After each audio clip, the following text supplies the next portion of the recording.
So in the previous class, we discussed the capital gains, where we have completed the section 45 class 1 charging section, and we started discussing the mode of computation of capital gains also in the previous class. And especially in definition, we learned what is called capital asset under section 2 class 14, and definition related to the transfer also we have completed. So these are the things, topics we covered in the previous class. The mode of computation, just now we started it. We still need to go for further discussion with respect to mode of computation. So charging section, there should be a transfer of a capital assets, then automatically it is going to be taxable in the previous year in which the transfer took place in general. We have seen the capital assets also, property of any kind. In case of securities held by F2Is, foreign institutional investors, though it may be considered as stock in trade, yet it will be capital assets. And ULIP scheme, where it is not falling under exemption case, will be considered as capital assets. These are the three. And all the properties, right? But the property does not include stock in trade, movable personal effect, rural agri land, and gold bonds like. In movable personal effect, of course, these things are not capital asset. JP Das in movable personal effect will be considered as capital assets only. Jewelry, painting, drawing, archaeological collection, any work of art, sculptures. These are, though it is used for personal purpose, it will be considered as capital asset. So we have completed all these things. We have completed the transfer also. Now,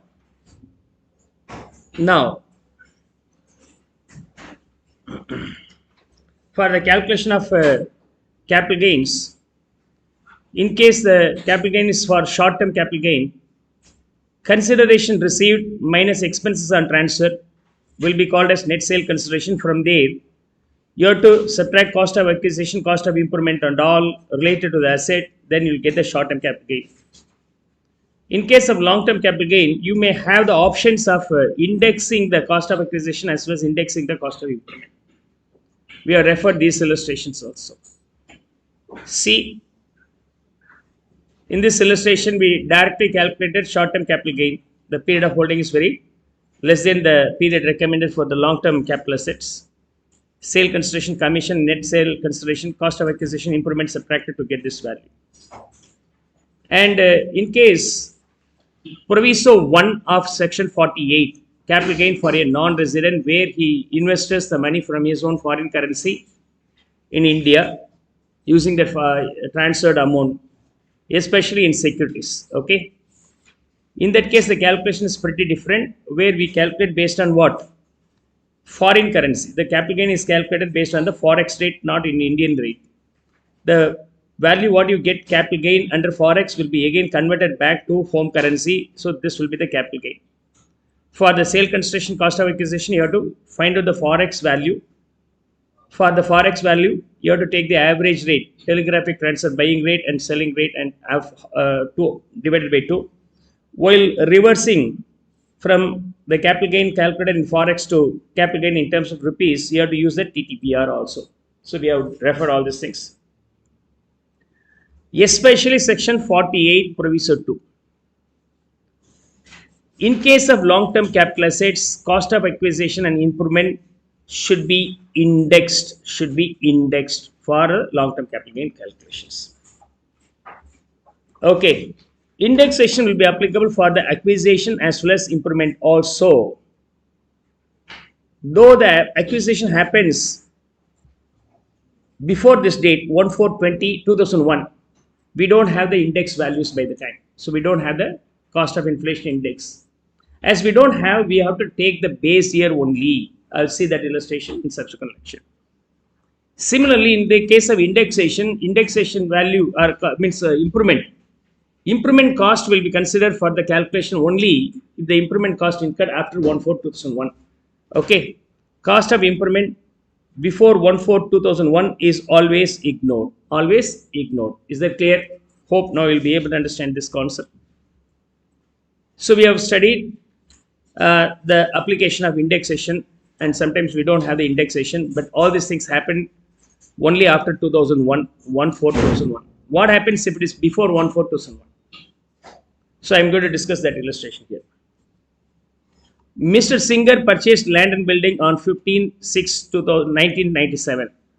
So date of purchase being 15/6/1997 for rupees 20 lakhs. Cost of acquisition be 20 lakhs. And paid brokerage 2% should also be included with the cost of acquisition itself. First floor was constructed on 2010-2000. 2010-2000. First floor construction is considered as the cost of improvement, the value being 15 lakhs.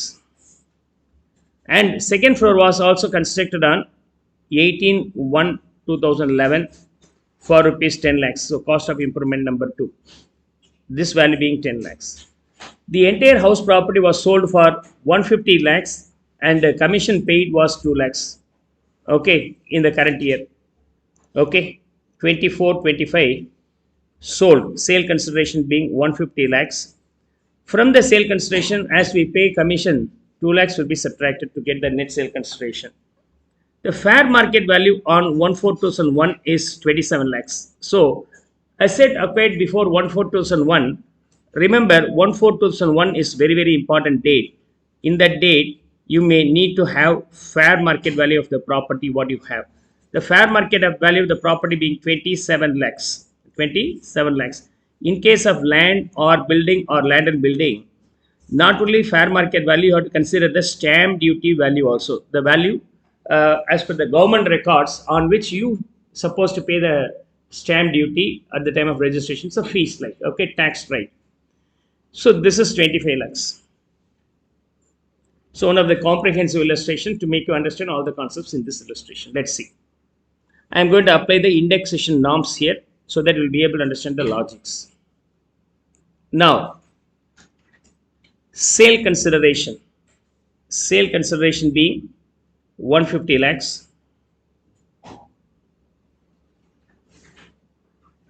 minus brokerage or expenses on transfer 2 lakhs.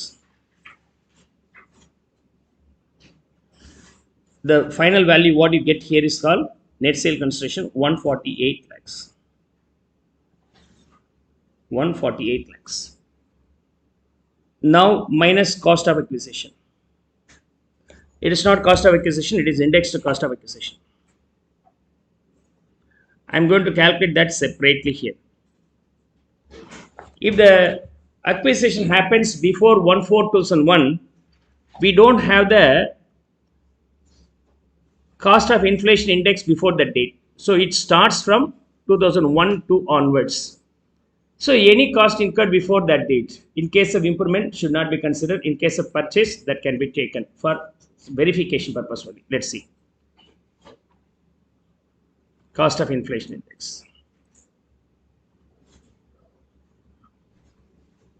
Right.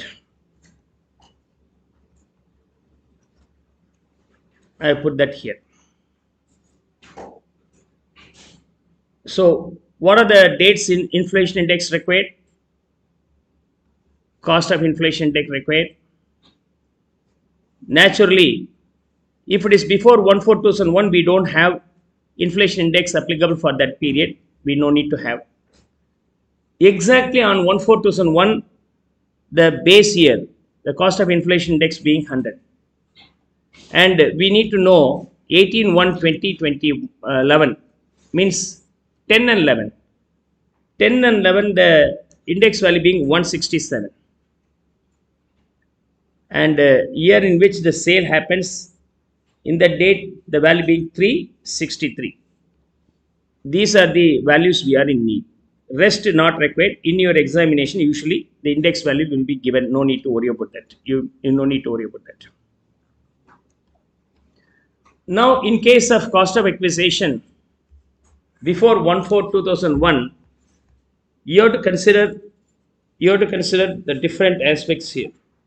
Okay. Now,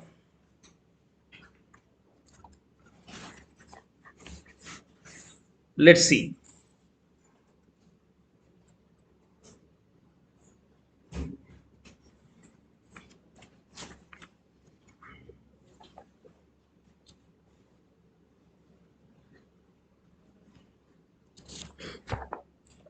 Now, usually acquired before 1/4/2001 means you have to consider whichever is higher of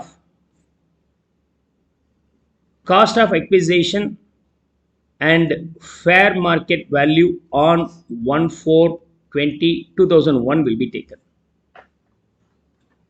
We don't have the inflation index for the period before 1/4/2001. So if it is purchased very earlier period, you can take a fair market value on 1/4/2001. So the fair market value on 1/4/2001 is 27 lakhs. This is in general. In case of land or building, land and building, especially this particular assets, land, building, and land and building. The rest of the things probably may have the gold, sculptures, shares held for a long period. For that, this will not be applicable. Only for the land and building as well as land. In this case, this will be restricted to the stamp duty value on 1/4/2001. So from this, it is very clear between these two, whichever is lower will be taken. Then whichever is cost of acquisition and this number, whichever is higher will be taken. This will be applicable. The stamp duty value is applicable only for the land building. Okay, land or building or land and building. Let's see here. Cost of acquisition is equal to whichever is higher of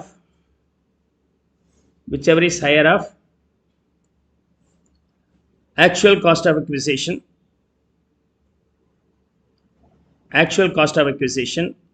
second being whichever is lower of fair market value on 1/4/2001 and fair market value on this date and stamp duty value as on the same date. Cost of acquisition being 20 lakhs, of course, any brokerage paid will also be forming part of that. So, what is that value? 20.4 lakhs. Am I right? 20.4 lakhs. Fair market value being 27 lakhs and stamp duty value being 25 lakhs. And between these two, whichever is lower will be taken. So, 25 lakhs. Between these two, whichever is higher will be taken. 25 lakhs is the final value. Now, I am going to do indexation here. While indexing, current inflation index 363 should be in the numerator and inflation index applicable in the base year, which is 100. Base year means 1/4/2001 if the asset acquired before that date. 100. Then what is the final value here? Indexed cost of acquisition. Huh? 90 lakhs 75,000. 90 lakhs 75,000.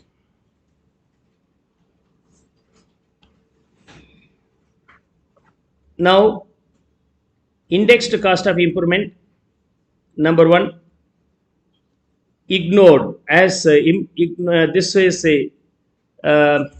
incurred before 1/4/2001, it will not be considered. As the indexed cost of improvement number one did before 1/4/2001 will not be considered.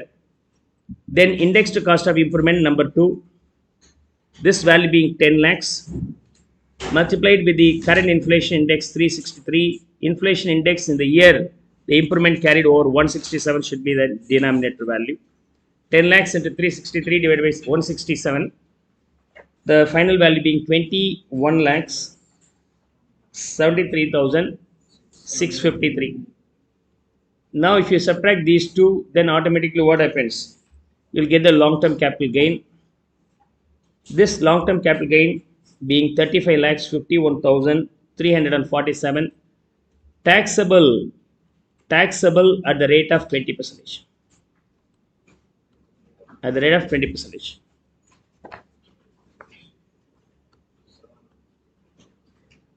Okay.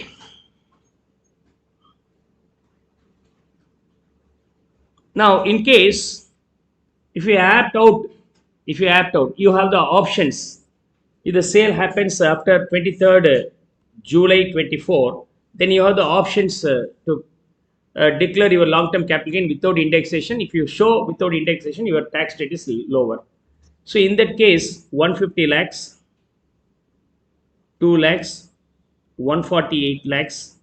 Here, 25 lakhs, you cannot index this. This will not be considered in this case 10 lakhs without indexation. Then final value in this case being 113 lakhs. Okay. So you have to pay tax at the rate of 20% on the long-term capital gain of rupees 35 lakhs 51,000, or you can show without indexation 113 lakhs. On that you can show 12.5%. 12.5%. If you calculate 12.5%, what is the ultimate value? That may be the tax. Okay. In this illustration, my focus is not to calculate the taxation. So you'll now understand this. Probably 20% on 35 lakhs is cheaper than 12.5% on 113 lakhs. Now it is your option to declare either this way or that way. For your assessee, if he claims or he wants to pay the tax, you can calculate the both the way. Most profitable for the assessee can be filed as a tax. Okay, clear?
Now we'll move on to the next one. Few more concepts.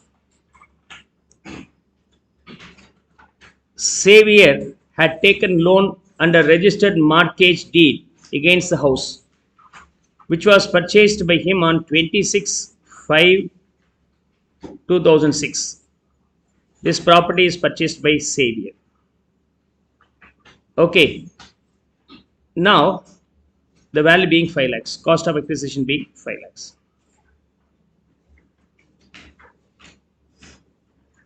The said property was inherited by his son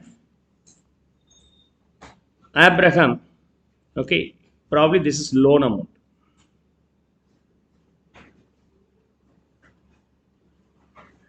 And thereafter, X transfers the property to Abraham, inherited as per the will. Okay, for obtaining a clear title thereof, Abraham paid the outstanding. Here, there's a loan, no. X being the borrower, pledging his own, mortgaging his own house property, he got 5 lakhs loan. So, sometimes later in the year 12/13, he transfers the property to his son Abraham at free of cost, right, as per the bill. For obtaining the clear title thereof, Abraham paid the outstanding amount of loan on 12/2/2013 for 15 lakhs. Abraham made a payment of rupees 15 lakhs for settling this loan. Immediately, he got possessed from his father by inheritance. 12/2/2013. The said house property was sold on this date. Okay, sold. Sale consideration being 50 lakhs, and the sale happens in 2024-25 previous year. Okay. Now, in this case,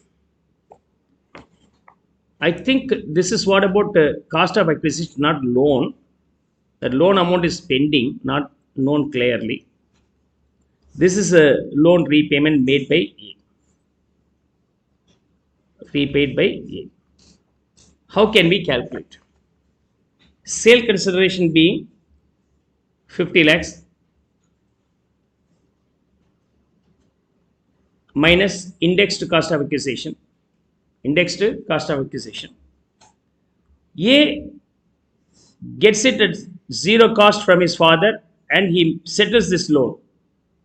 Though he gets it free of cost from his father, the cost of acquisition for the father's hand will be considered as cost of acquisition for him also. So in that logic, 5 lakhs will be the cost of acquisition. Cost of acquisition of the previous owner will be the cost of acquisition for him. Some of the transactions not considered as transfer will deal in detail along with section 47.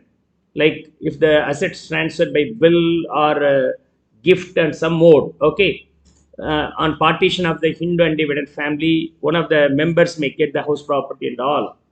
So if he gets the property or any assets under non-transaction or not transfer format referred under section 47, okay, in those cases no cost of acquisition for him, usually cost of acquisition of the previous owner or previous form.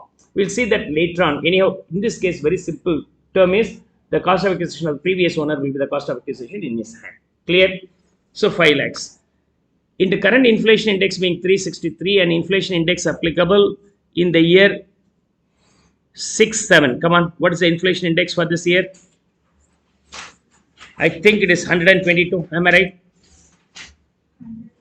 122.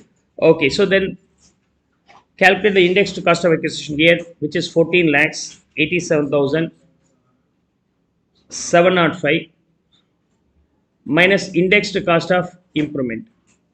Indexed cost of improvement. This loan repayment to regularize the house property's title clearances. Unless he pays his money, then always the banker will demand, I too have the rights on this. So he will not have the perfect title, means perfect ownership on that property. To regularize that, so to make it perfect ownership, he settles this money. Whatever the amount he pays, that will also be considered as cost of improvement. It is considered as cost of improvement. Only because of this reason, I have included this illustration. Else, the illustration is very simple. Right. So this 15 lakhs is now inflated here based on the current inflation index divided by inflation index in the year in which he made the payment, which is 12 and 13. Come on, tell me what is the indexation value for 12 and 13? So it is 200. So you have to divide this by 200. You will get the indexed cost of improvement, which is nothing but loan repayment. Loan repayment. 27 lakhs 22,500. If I subtract these two from 50 lakhs, then the ultimate value being 7 lakhs 89,795, which is called long-term capital gain. Long-term capital gain. Clear?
Now,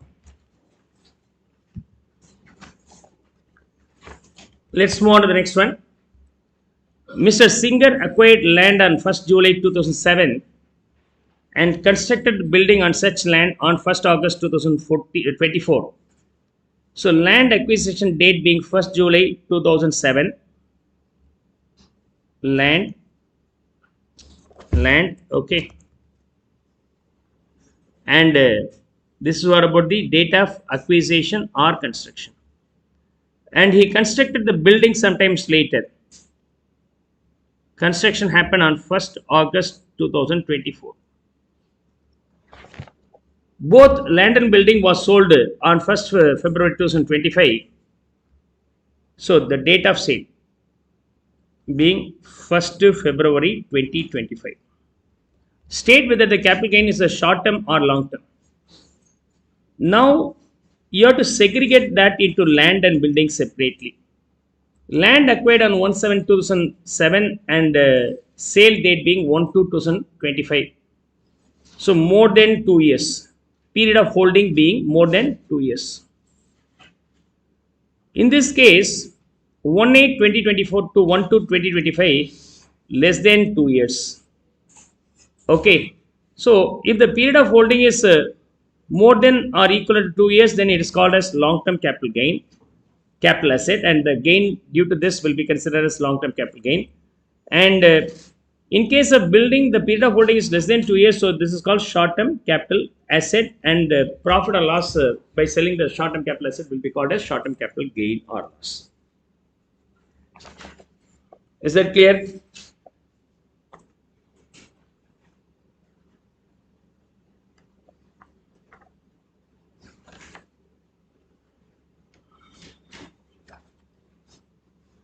So I just changed this one. More than, this is less than or equal to 2 years. Let me now explain how can I find out this is being the short term or long term. So the days are very, very important. If it is clear, we'll move on to that one now. Okay. To classify whether it's a short term or long term, let's now discuss the part. Right. Here the list is given. Now, if the asset transferred before 23rd July 2024, so we have two Finance Act applicable up to this period for the previous year, Finance Act applicable on or after 23/7/2024. So we have two Finance Act on or after 23/7/2024. Slight classifications are there, slight differences between these two. Let me explain those things here. And before 23rd July 2024, any assets you purchase and transfer that will fall under long-term capital assets on satisfaction of the conditions laid here. Number one. Okay. Unlisted shares. Okay. Unlisted shares and land and building. In this case, the period of holding should be more than 24 months. Okay, period of holding. To call this being long-term capital asset. So, cross-verify whether what asset transferred, whether it is a unlisted shares, land or building. Shares includes equity shares and preference shares only. Not being listed in the stock market, not traded in the stock market, BSE or NSE, it's not traded there at all. So those unlisted shares, land and building, in these three cases, if the period of holding since the date of purchase to the date of transfer is more than 24 months, then it is automatically considered as long-term capital assets. And in case listed securities, or I may deal this one, third one. Okay, listed securities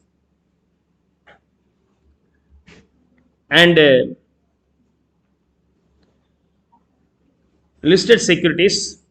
UTA units and equity oriented mutual fund, zero coupon bond. Okay. Even equity share capital, this listed securities include equity share capital, preference share capital, debentures, government securities also. Equity share capital, preference share capital, and debenture and government securities, GSEC. So all this bond being the proper channel, it is traded through the proper channel like listed. Okay, equity shares, preference shares, debentures, government securities, unit trust of India's fund units, equity oriented mutual fund, zero coupon fund. Equity oriented mutual fund means mutual fund. Okay, where I purchase the units in the mutual fund, those amount collected by the fund, mutual fund agency, will deposit only in the equity shares. Okay, sometimes they deposit only in the government securities or debentures or preference shares, vice versa. But I insist that I need to invest safely only in the case of equity shares. So if I'm depositing the mutual fund or purchasing the mutual funds, stating that mutual funds should be used only for purchasing the shares, then it's called equity oriented mutual funds, right? And zero coupon bond. All these cases, bond like no holding period is more than 12 months will be considered as long term capital assets, and the rest of the things, rest of the assets, right? Unit of debt to oriented fund, debt to oriented fund. Okay, understand the difference between these two. Okay, I purchase a mutual fund.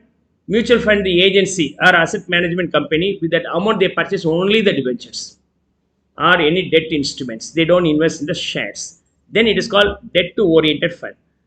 And unlisted securities, unlisted securities, check the difference between. Here unlisted share, here is unlisted securities other than what, not being shares, not being shares. So equity shares and preference share unlisted falls in the number one, and unlisted securities other than shares and preference shares and equity shares and debt oriented fund, all these things are falling under the third block. Other capital assets, predominantly JP Das. JP Das, jewelry, painting, archaeological collection, drawings, and any work of art and sculptures and all. No. For those things, the period of holding is more than 36 to qualify this being the long term capital assets. Long term capital assets. You can have a small breakup here. First one is unlisted shares, land and building, 2 years and above, and listed securities, UTA, and equity oriented fund, and zero coupon bond like 12 months and above. Those left over, the above two. Okay, equity oriented fund falls under the second, and debt oriented fund here. Unlisted shares falls under one. Unlisted securities other than shares will fall under the third. Other capital assets not mentioned in the above 1 and 2 will qualify being the long term capital assets only if the period of holding is more than 36 years, 36 months. Is that clear? Now, lots of tax reforms are there in the coming days. Now, on or after 23rd July, lots of simplified versions are there here. Okay, what happens, majority cases the 12 months. What are they? Listed securities, okay, not being units, okay, then UTA and equity oriented fund, zero coupon bond. The period of holding is 12 months and above, will be considered as long term. Okay, the others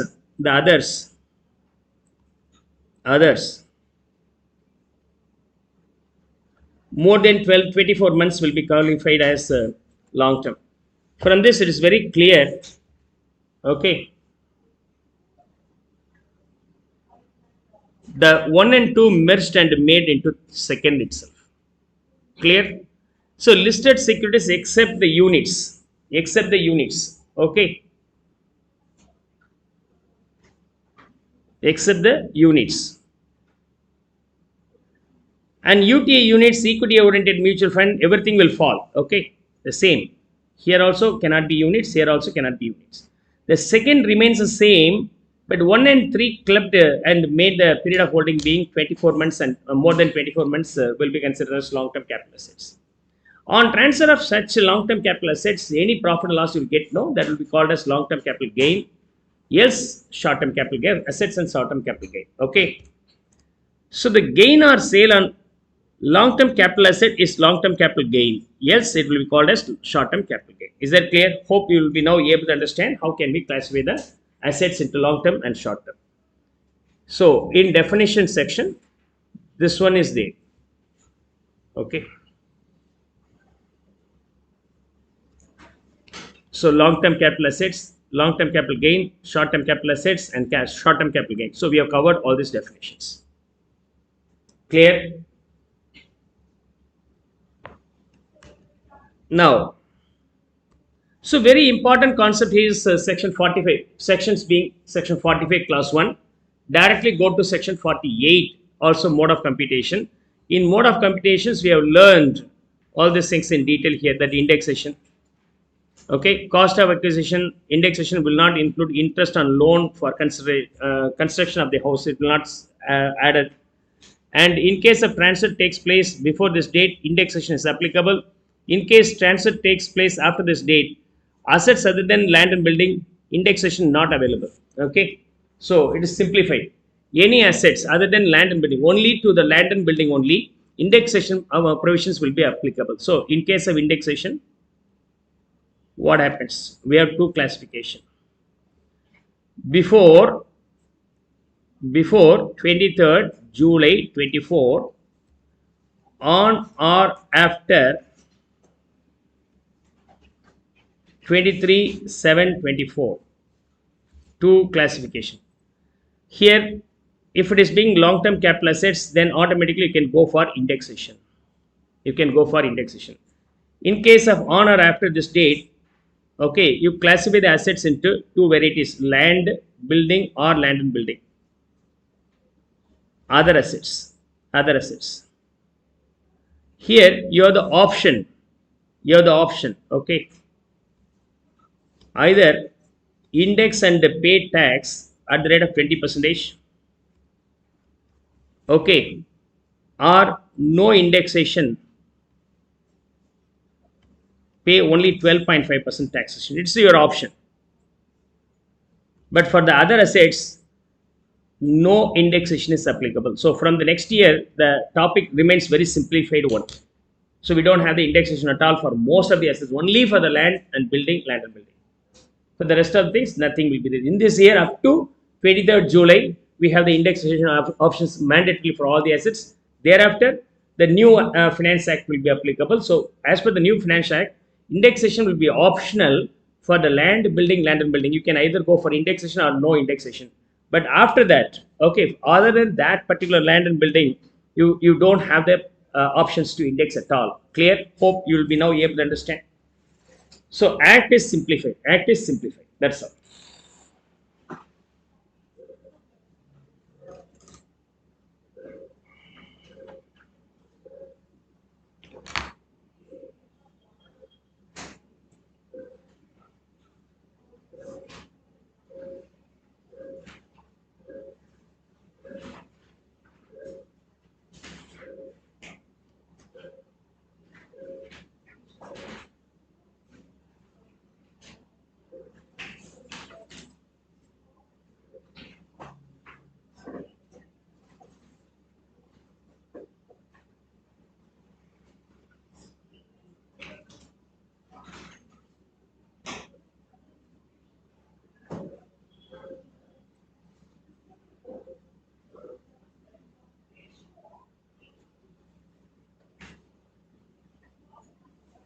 Clear? Text me.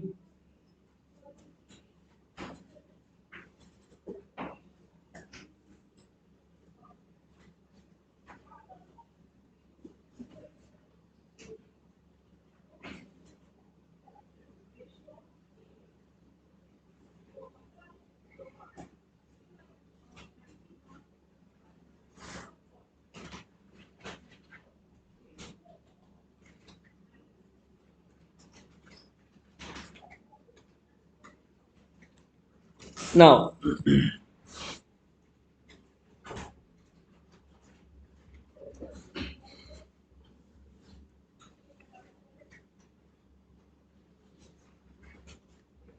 let's move on to the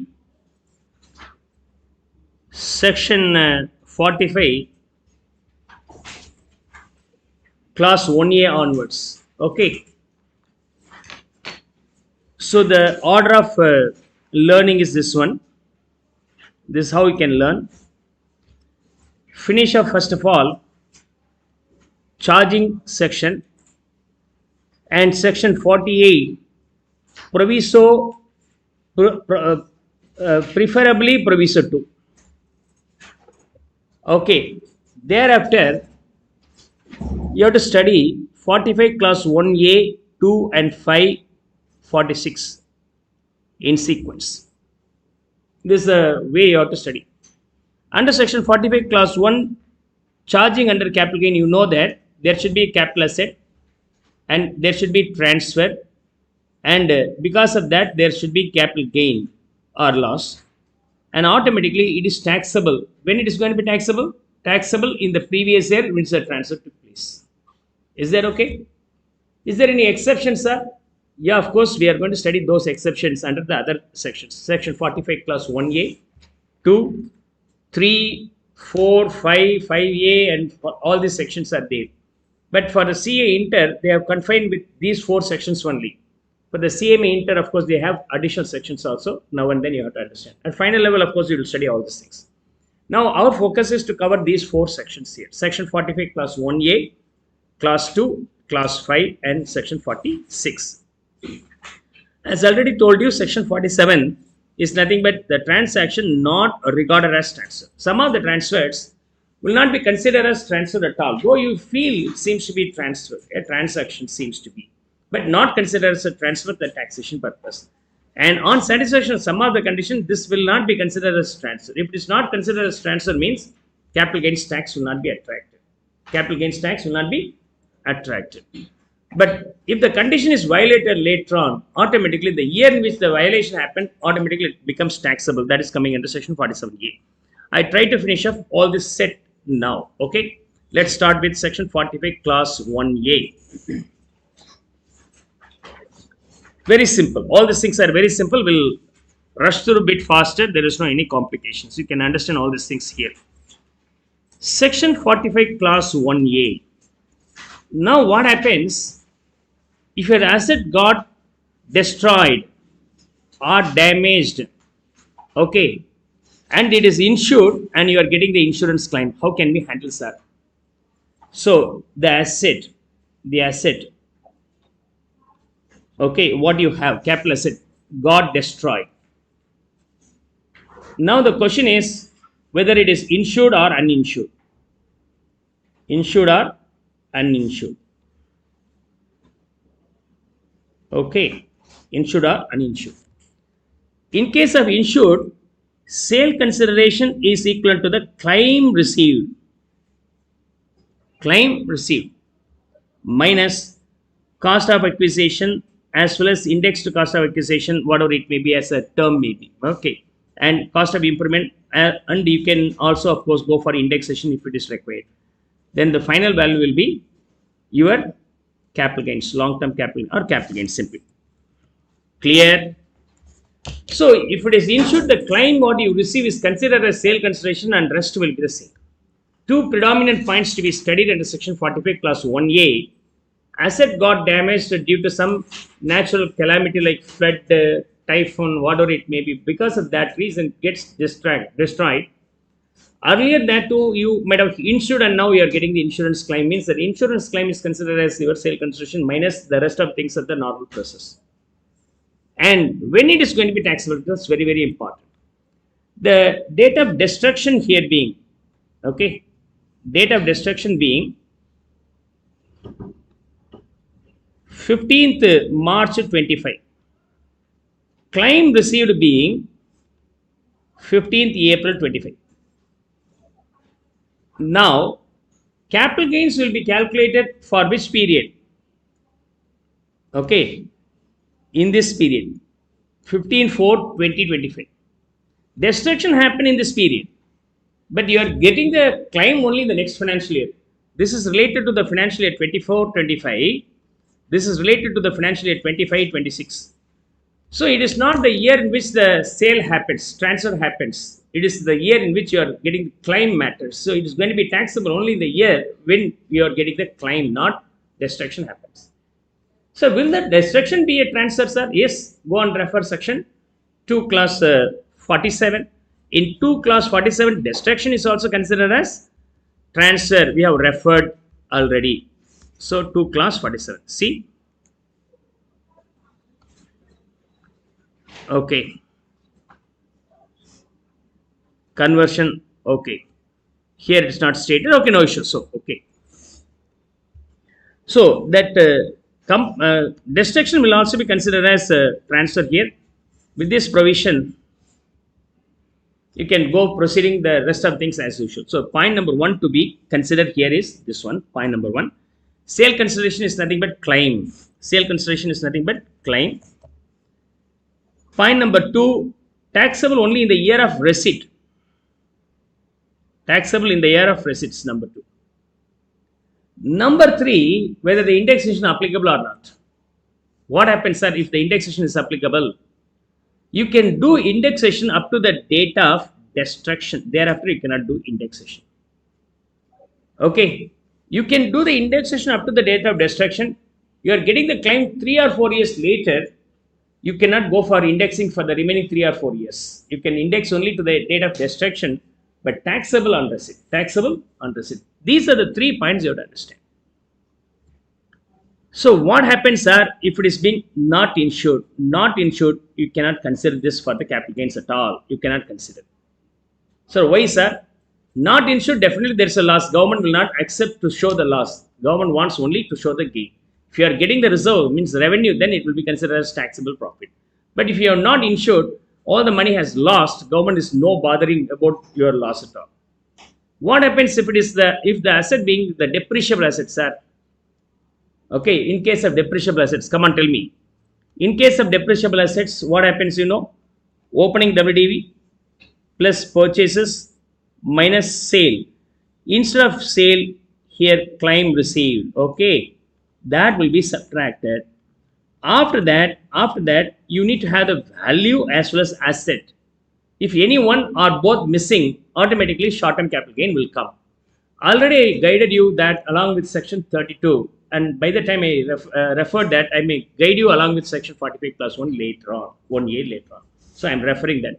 In case of depreciable assets, of course, for that also, if it is insured, you can claim the deductions, else you cannot claim the deductions. You cannot claim the deductions. So in case of insured, clear? If this being the negative, the claim received being the sale consideration minus net worth or WDV of the block of assets, the value finally what you get is nothing but capital gains. In case of depreciable assets, you know that will always be considered as short-term capital gain. I missed to represent that. So here, while classifying the assets into short-term and long-term, you know, predominant classification being whether the asset is depreciable, means depreciable or non-depreciable. That will be very, very important one. Okay. This will be applicable for the non-depreciable assets.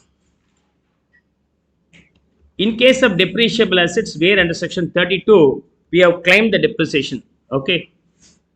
Then this asset will be always called as short-term capital gain or loss only. Okay. Short-term capital gain or loss assets. Clear? In case of non-depreciable assets only, this classification will be applicable. Now, let's see. 3 points to be noted. I have just given the 3 points. What are they? Claim will be the sale consideration and taxable only in the year of receipts of the claim. Third, indexation will be done up to the date of destruction. If it is uninsured, sir, never bother about to show and don't consider for the taxation purpose at all. Is that okay? Let me explain all the points here. Section 45 clause 1A, insurance claim received. Receipt of insurance claim from the insurer on destruction and damages of capital assets from flood, typhoon, hurricane, earthquake, other convention of nature, natural calamity. Not only that may be a reason, it may be riot or civil disturbances, or accidental fire or explosion may also be a reason. Action by enemy or action taken in combating an enemy, probably war-like situation, any loss you face. Okay, so any loss because of the insurance, if you are getting the claim, then section 45 clause 1A will be applicable. Capital gain in this case is equal to fair market value of the asset received or money received minus cost of acquisition. It is always compared with the claim and fair market value. If claim information is not available, then fair market value will be considered minus cost of acquisition. The period of holding, that indexation will be applicable from the date of acquisition to the date of destruction. Up to the date of destruction only you can index. Beyond that you cannot index. Taxable in the year of receipt. When it is going to be taxable? Only in the year of receipt, not in the year of destruction. Okay. If compensation received for the depreciable assets, section 50 will be applicable. That you can understand all these provisions along with the depreciable assets concept. Let's try to understand an illustration here for clarifying section 45 class 1A.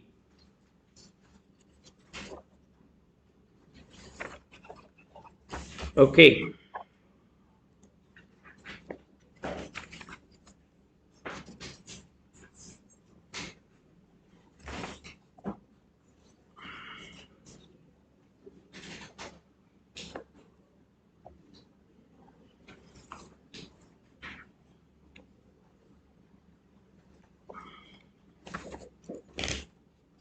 Now,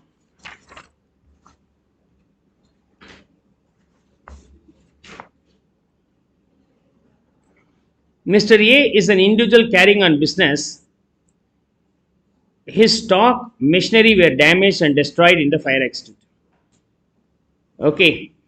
What happens in case of stocks are, any claim received will be credited in your P&L account as per the PGBP provisions, not coming under capital gains. Machinery were damaged and destroyed in fire accident may be considered as depreciable assets, so capital gains will attract, and this will be always short-term capital gain or loss. The value of stock lost totally damaged 6.5 lakhs. Right, so stock value being 6.5 lakhs. Certain portion of the machinery could be salvaged, the opening WDV of the block being 10 lakhs 80,000 rupees. Opening WDV. During the process of safeguarding machinery and in the firefighting operations, Mr. A lost his gold chain and diamond ring, which he purchased in April 2018 for rupees 1,20,000. The market value of these two items as on the date of fire accident was 1,80,000. Market value is not a matter. Okay. So what is the matter? Any compensation you receive will be the matter. In case of claim, insurance claim received from the insurance company towards stock, this will be considered as PGBP income and credit to the P&L account. What about that 6,50,000, sir? Can I subtract this, sir? No, you no need to, because in your trading account already the purchased item is including that stock value also. So you are going to show only 4,80,000 rupees. What do you do? Trading and P&L account. Opening stock maybe 20 lakhs. Right. Closing stock maybe 14 lakhs. Because of the fire accident, 6.5 lakhs has gone. So balance being 7.5 lakhs is the closing stock. You post the closing stock value after the physical verification only. Am I right? So opening stock being 20 lakhs, closing stock being 7.5 lakhs. That 7.5 lakhs is after the stock lost in fire accident. And what about the 6.5 lakhs worth of stock lost? No, for that we get around 4.8 lakhs. So the 4.8 lakhs will be considered as insurance claim. So here 4.8 lakhs will be part of PGBP under section 28. Under section 28. Is that clear? And rest of the assets may be sold, so sale consideration. So automatically it gets adjusted. You no need to subtract. You don't find 6.5 lakhs minus 4,80,000 or 4,80,000 minus 650 showing this as a being lost, not required to show. In case of PGBP related. In case of PGBP related. And in case of machinery, you know, of course, you can calculate. Section 50 will be applicable in case of capital gains. Sale consideration is equal to the claim amount received, which is equivalent to claim amount received being 6 lakhs. Minus WDV of the block plus any asset purchased in that block. So the WDV of the block being 10 lakhs 80,000 rupees, 10.8 lakhs. So you get 4.8 lakhs lesser, then it is called what? Short-term capital loss. Short-term capital loss. Right. Gold chain diamond ring falls under JP loss. So for that, of course, section 45 clause 1A will be applicable. 1A will be applicable. Sale consideration in this case being 1,80,000. 1,80,000 rupees. Now the question is, when the accident happened? When the accident happened?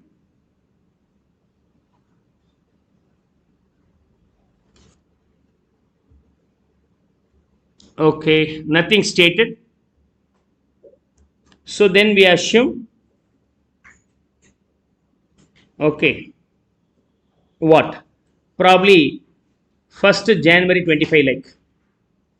So 1st January 25 means after 23rd, 23rd July 25, 24, indexation is not applicable other than what? Land and building. So it's a diamond ring and diamond ring, no? So gold chain and diamond ring. So it will not have the indexation. You can straight away subtract what?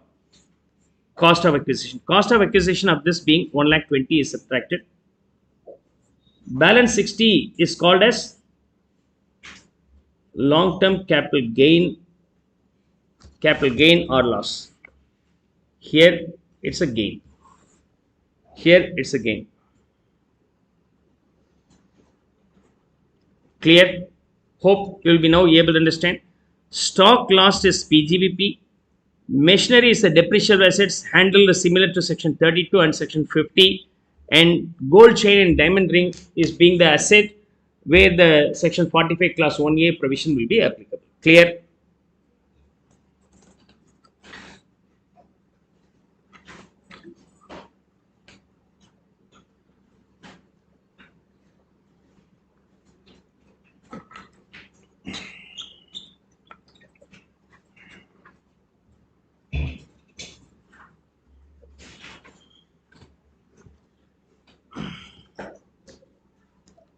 Shall I move on to the next one?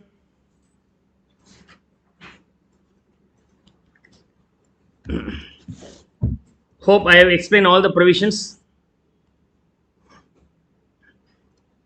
Some more points.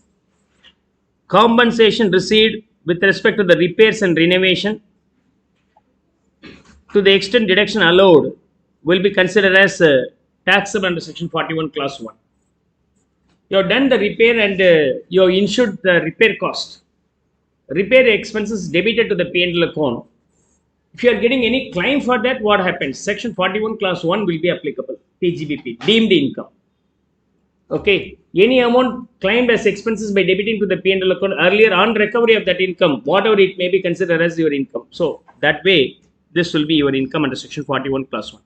So in 41, we have studied 4 aspects. Section 41 class 1. 2 is all about balancing charge, right? In case of depreciation. 3 is all about amount recovered on sale of scientific R&D, the assets used for scientific R&D. 4 is all about recovery of the bad debt. So we have studied. Where section 41 class 1 PGBP states that any expenses you claim already by debiting to the P&L account, later on if you are recovering that amount will be considered as your income under section 41 class 1. Similarly, this one happens here. Compensation other than above this list, okay, like theft, road accident, technical error, okay, is not taxable. It's not taxable. Destruction of assets without insurance is not capital gain or loss. If there is no insurance, you no need to worry about that. Cost of acquisition of the asset received as claim. Sometimes the company will not give you compensation. They will give you a new gold chain and diamond ring. What happens, sir, in this case? So you're not aware about the value. Then if you are getting the replacement of assets, the fair market value of the new asset you received on the date of receipt, that will be considered as sale consideration. Fair market value. Is that clear? Hope now you'll be able to understand the section 45 class 1A. The first aspect is over. Clear? Any doubts? If you have any doubts, you can ask me. Else we'll move on to the next one.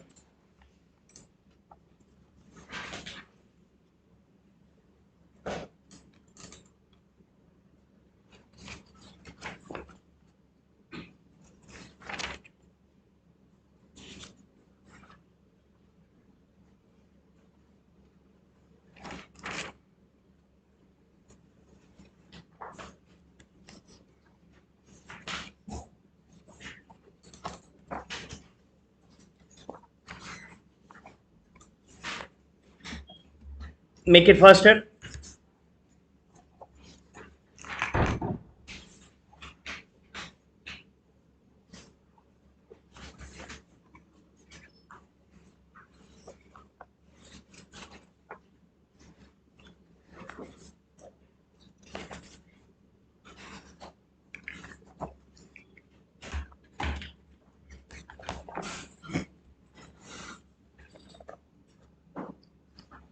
Online students, come on, respond me.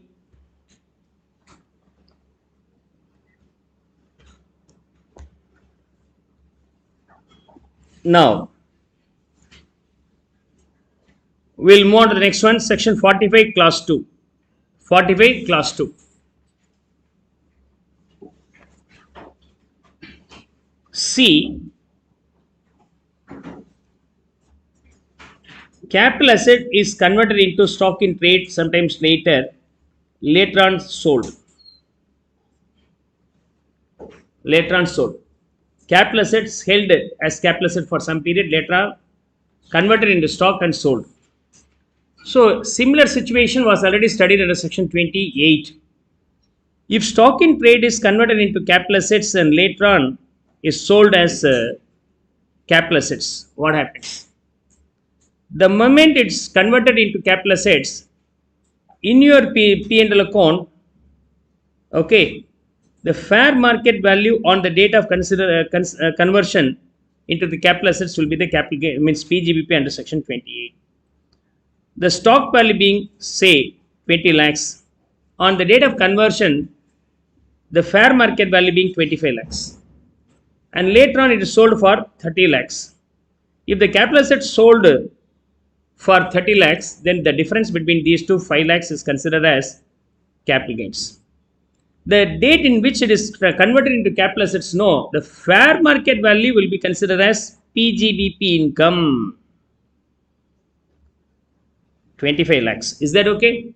This stock value was already in the trading account. Similarly, conversion of the stock into the capital assets also credited in the P&L account, trading account. All right, it's very simple. That's what about the PGBP income under section 28. Hope you can recollect the content what we have referred already. Now it's a reverse case. My capital asset is converted into stock and later on sold. So Mr. A has agri land, okay, some acres. Sometimes later he feels that agri is not profitable venture, so he converted that into flats and he started selling the flats now. So what happens now? This becomes a real estate business. Earlier, agri land being the capital assets, agri land not being the rural agri land, being the capital asset. The moment he converts into the flats, then automatically this flats becomes what? Stock. So the asset purchased for 100 lakhs in 2004-5 and in 2021-22 he converts 21 and 22 he converts that capital asset into stock in trade on the date the fair market value being 200 lakhs. Later on the stock is sold for 400 lakhs. Is that okay? So cost of acquisition being 100 lakhs on 2004-5 and stock being the capital asset is converted into stock on 2020-21 on the date the fair market value being 200 lakhs. This is what about the cost of acquisition. And later on it is sold, okay, in the year 24-25. Okay, sold for rupees 400 lakhs. Clear? For rupees 400 lakhs. This will be called as PGBP income. PGBP. Any stock sold will be considered as PGBP income only. No, so the 200 lakhs will be considered as PGBP income under section 28. And the conversion, you know, will be considered as capital gains. The fair market value and cost of acquisition, that 100 lakhs is considered as capital gains. Okay, clear? Now the question is, when it is going to be taxable, sir? Taxable year. Taxable year. As you know that section 45 class 1 says the capital gains will be taxable in the year of transfer. In the year of transfer. But there are some exceptions. Section 45 class 1A. Okay. Date of destruction may be different, and receipt of the claim may be totally different. So you may receive the claim sometimes later. Okay, though you are receiving the claim sometimes later, indexation will be done up to the date of destruction only, but tax is deferred to the date of claim extent. Okay, you can delay and pay it later on. Okay, hope now you'll be able to understand. Now, taxable year. Taxable year. Now, the taxable year for the PGBP being 24-25. Okay, previous year. What about the for the capital gains, sir? For the capital gains also, the taxable will be only in the previous year, 2024-25. Clear. Though the conversion happens in 2021, capital gain is found out based on that year only, but taxable only in the year of actual sale of the stock. What happens, sir? Here, sold 200 lakhs, sold 200 lakhs. Okay, in the year 20, finally it is sold. The stock is sold for 200 lakhs. Only half of that. Only half of that. So how many flats? We have around 20 or 30 flats. Out of that, in 24-25, 50% flats sold for 200 lakhs. How can we now treat, sir? In the previous year, 24-25, 200 lakhs is the sale consideration. 200 lakhs will be the sale consideration. Right. What about the cost of acquisition? Fair market value for the entire property had 200 lakhs means for 50% it is only 100 lakhs. 100 lakhs. Is that okay? In that case, the difference between these two will be the PGBP income. This is called PGBP income. The PGBP income in this case being only 100 lakhs in the previous year 24-25.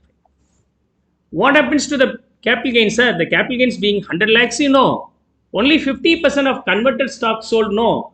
Only to the extent of capital gain is taxable in this year. Balance another 50 lakhs will be taxable in the real sale date of the stock in trade. Clear?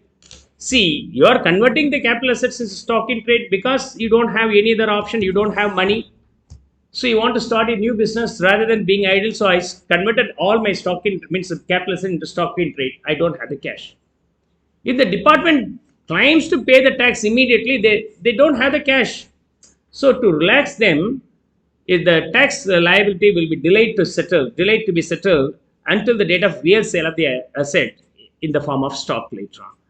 If you have proportion of stock only sold later on, in that capital gains to the proportion of the stock sold only will be taxable in that year of sale of stock. Balance will be taxable in the later year. Hope you will be now able to understand. Tax liability and conversion of capital asset into stock in trade. Conversion of section 2 clause 47 already we learned that conversion of capital asset into stock in trade is also considered as transfer. Hence capital gain arises on conversion. Taxable in the previous year in which stock in trade is transferred. When it is going to be taxable? The year which the stock in trade is transferred. Capital gain is equal to the fair market value at the date of transfer, and from that you can subtract the cost of acquisition as well as indexation. Of course, if the improvement is applicable, you can consider the improvement also. Income under section 2 clause 24 subclause 12a. Okay. PGBP is equal to the sale consideration is included in the credit of the P&L account. Already told this will be considered as PGBP income. If the stock is transferred partly, then taxable capital gain is applicable to that part only. Only 50% of the stock transferred means you can pay the tax for the 50% of the capital gains only in the previous year. Later on, you can pay the balance. Right. And what about the indexation, sir? Indexation will be done up to the date of conversion only. So period of holding, date of acquisition to the date of conversion only will be considered as period of holding for the indexation purpose. So you can do the indexation up to the date only. Okay. To make it clear, we'll now start with some illustration in this. Come on.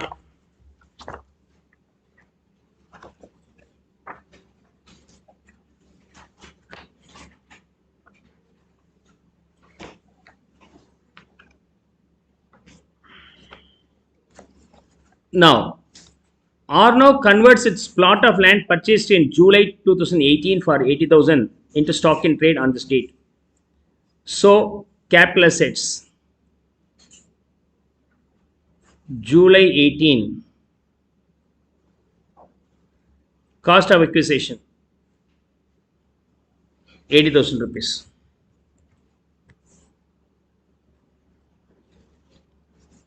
This was converted into stock in trade 31st March 24.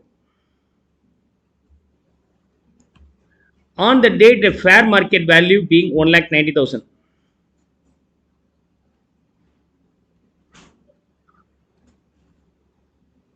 The stock in trade was sold for 2,25,000 on January 25. Sale consideration being 2,25,000. Now come on, tell me.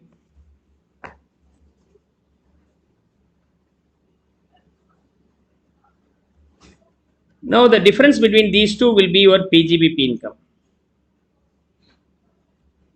35,000 will be the PGBP income under section 28. The difference between these two will be the capital gain 1,10,000 without indexation. Without indexation 1,10,000. What happens, sir, if the indexation option is applicable? If the indexation option is applicable, sale consideration being 1,90,000 minus indexed cost of acquisition. Acquisition being 80,000 rupees. Come on. What is the period of holding? From the date of purchase to the date of transfer or conversion. The conversion happens in which year? Previous year 23-24. Sale happens in 24-25. So the acquisition happened in 2018-19. 18-19. Come on, get me the value. Our cost of acquisition means inflation index for this date. For this date 348.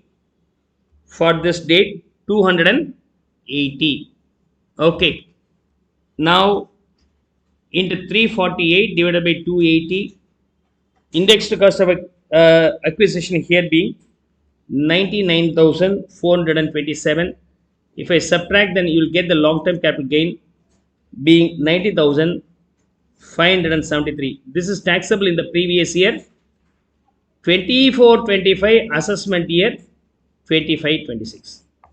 Transfer happens in 23-24, but taxable only in the year of original sale of the stock, which is 24-25, and taxable in the assessment year 25-26 is the correct one here. Clear?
Let's now move on to the next one.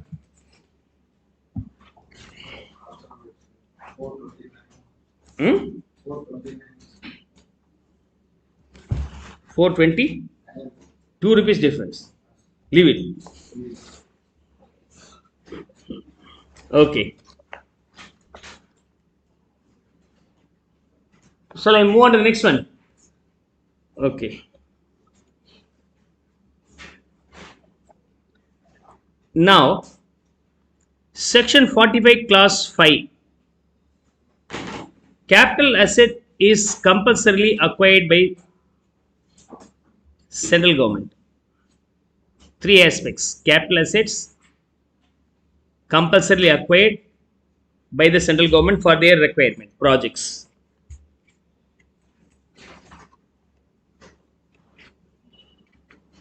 Now, I'll solve the illustration first, then I'll explain the provisions later. The sum is pretty easy. In case of your property is compulsorily acquired by the central government, they will give the compensation.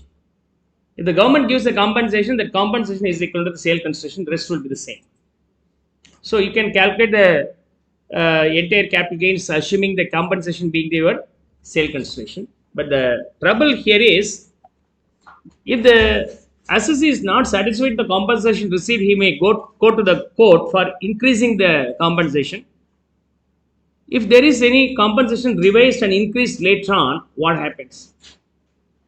Okay, even if it is re-revised by the court later on as per the government's requirement or request, how can we handle the three scenarios are going to study? So let me finish up this all the three in short here. So first one being asset transferred, okay, held by X and taken by the central government. Okay, so capital asset is transferred or compulsorily acquired by the central government and compensation is paid. Compensation is paid. Later on, X demands higher compensation. Central government also makes higher compensation. Increased compensation may be payable. And central government may also defend their position not to increase this much.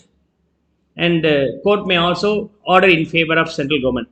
Reverse this. Reduce the compensation. These are the three aspects. The capital assets being land acquired by the central government on 1/4/2023.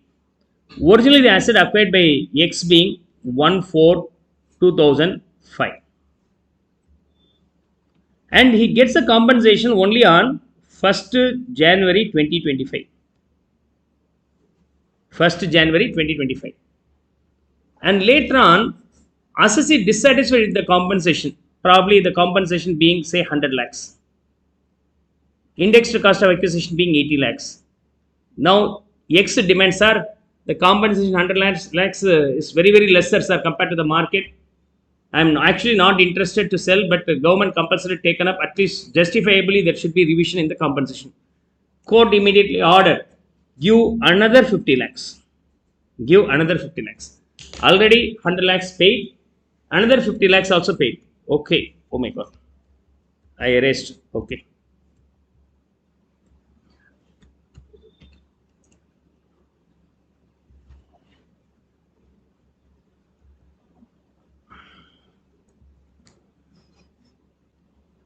Yeah. So 80 lakhs, 100 lakhs capital asset is taken by the central government. This is 1st April 2023. Payment is made on 1/4/11/2025, 100 lakhs. Dissatisfied and increased another 50 lakhs. This is released on 1/12/2025. Later, government also demanded, sir, this much rise will be a great economic loss for the government, sir. So do some justifiable revision. The government says, okay, central court decides, okay, you can rise only 140, not 50. Already 50 is given. You make it 40. So now he has to reverse the 10 lakhs to the government. This happens on 1/7/2026. Okay. Now, when it is going to be taxable, sir? Actually, compulsory acquisition happened on this date. Tax liability will be on receipt of the consideration. So, previous year 24-25, 24, 25 in this year. You are going to calculate the tax amount. Assessment year 25, 26. Sale consideration being 100 lakhs minus indexed cost of acquisition 80 lakhs. Indexation will be done up to the year of compulsory acquisition 23, 24 up to the year of compulsory acquisition. So you can do the indexation up to the year of compulsory acquisition. Thereafter he has not possessing the asset. So 20 lakhs will be the capital gain. What happens here, sir? Year 25, 26 previous year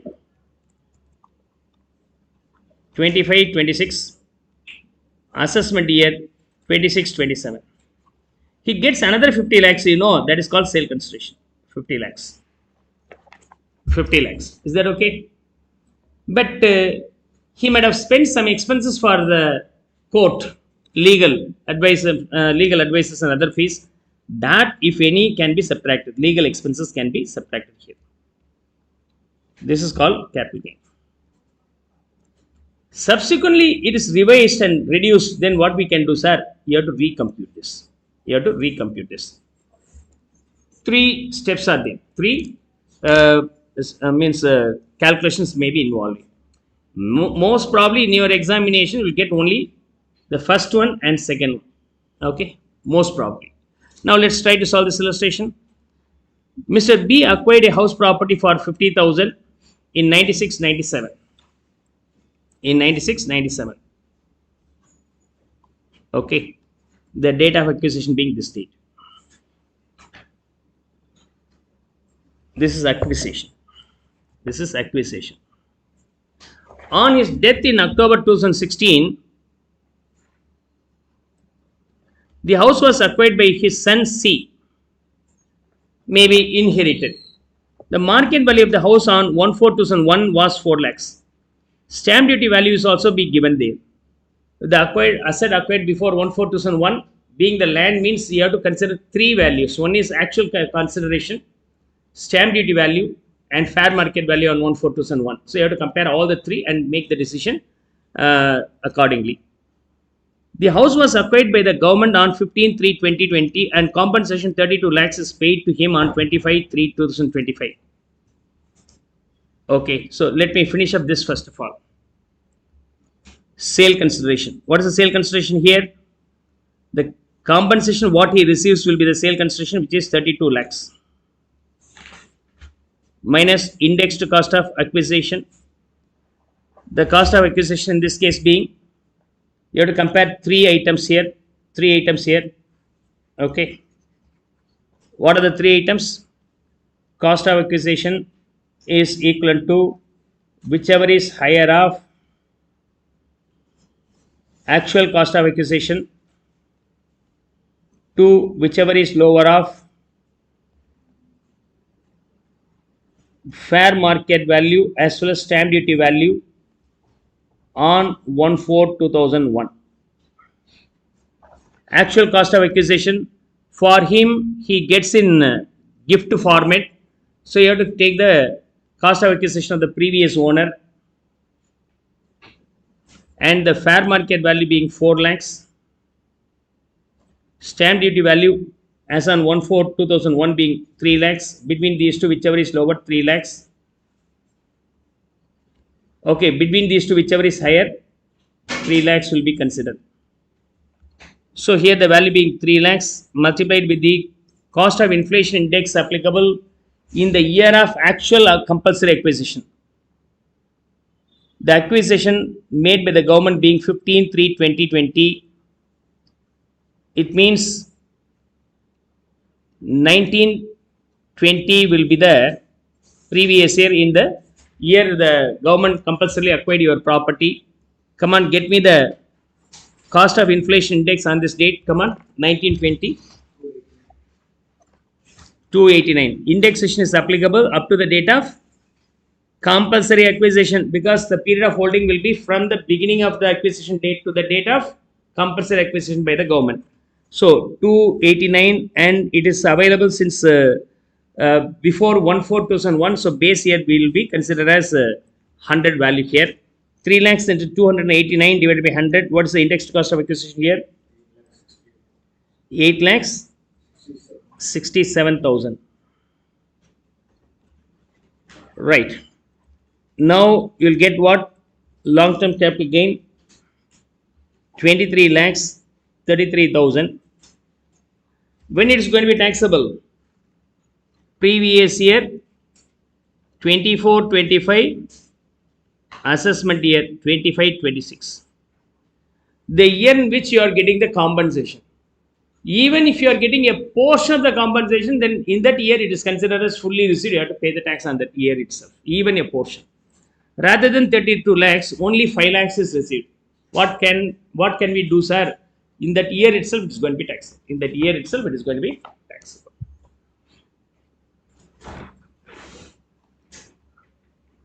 C filed a suit against government challenging the quantum of compensation. The court ordered for giving additional compensation 14 lakhs, 32 lakhs. C not satisfied with that, so he went to the court, and the court also gave the verdict in favor of C. Raise the compensation by another 14 lakhs, 32 plus 14, almost 46 lakhs. What happens in this case? He incurred an expenditure of 40,000 in connection with the suit. The additional compensation received on this date, 25/3/26. Any enhanced compensation you supposed to receive, it is going to be taxable in the year in which you are receiving. So here, previous year 25-26 related to the assessment year 26-27. 26-27. Sale consideration in this case being 14 lakhs, that enhanced compensation, minus legal expenses. We don't have any other acquisition here, only the legal expenses being 40 subtracted. Balance 13 lakhs 60,000 will be the capital gains, long term capital gain. Is that clear?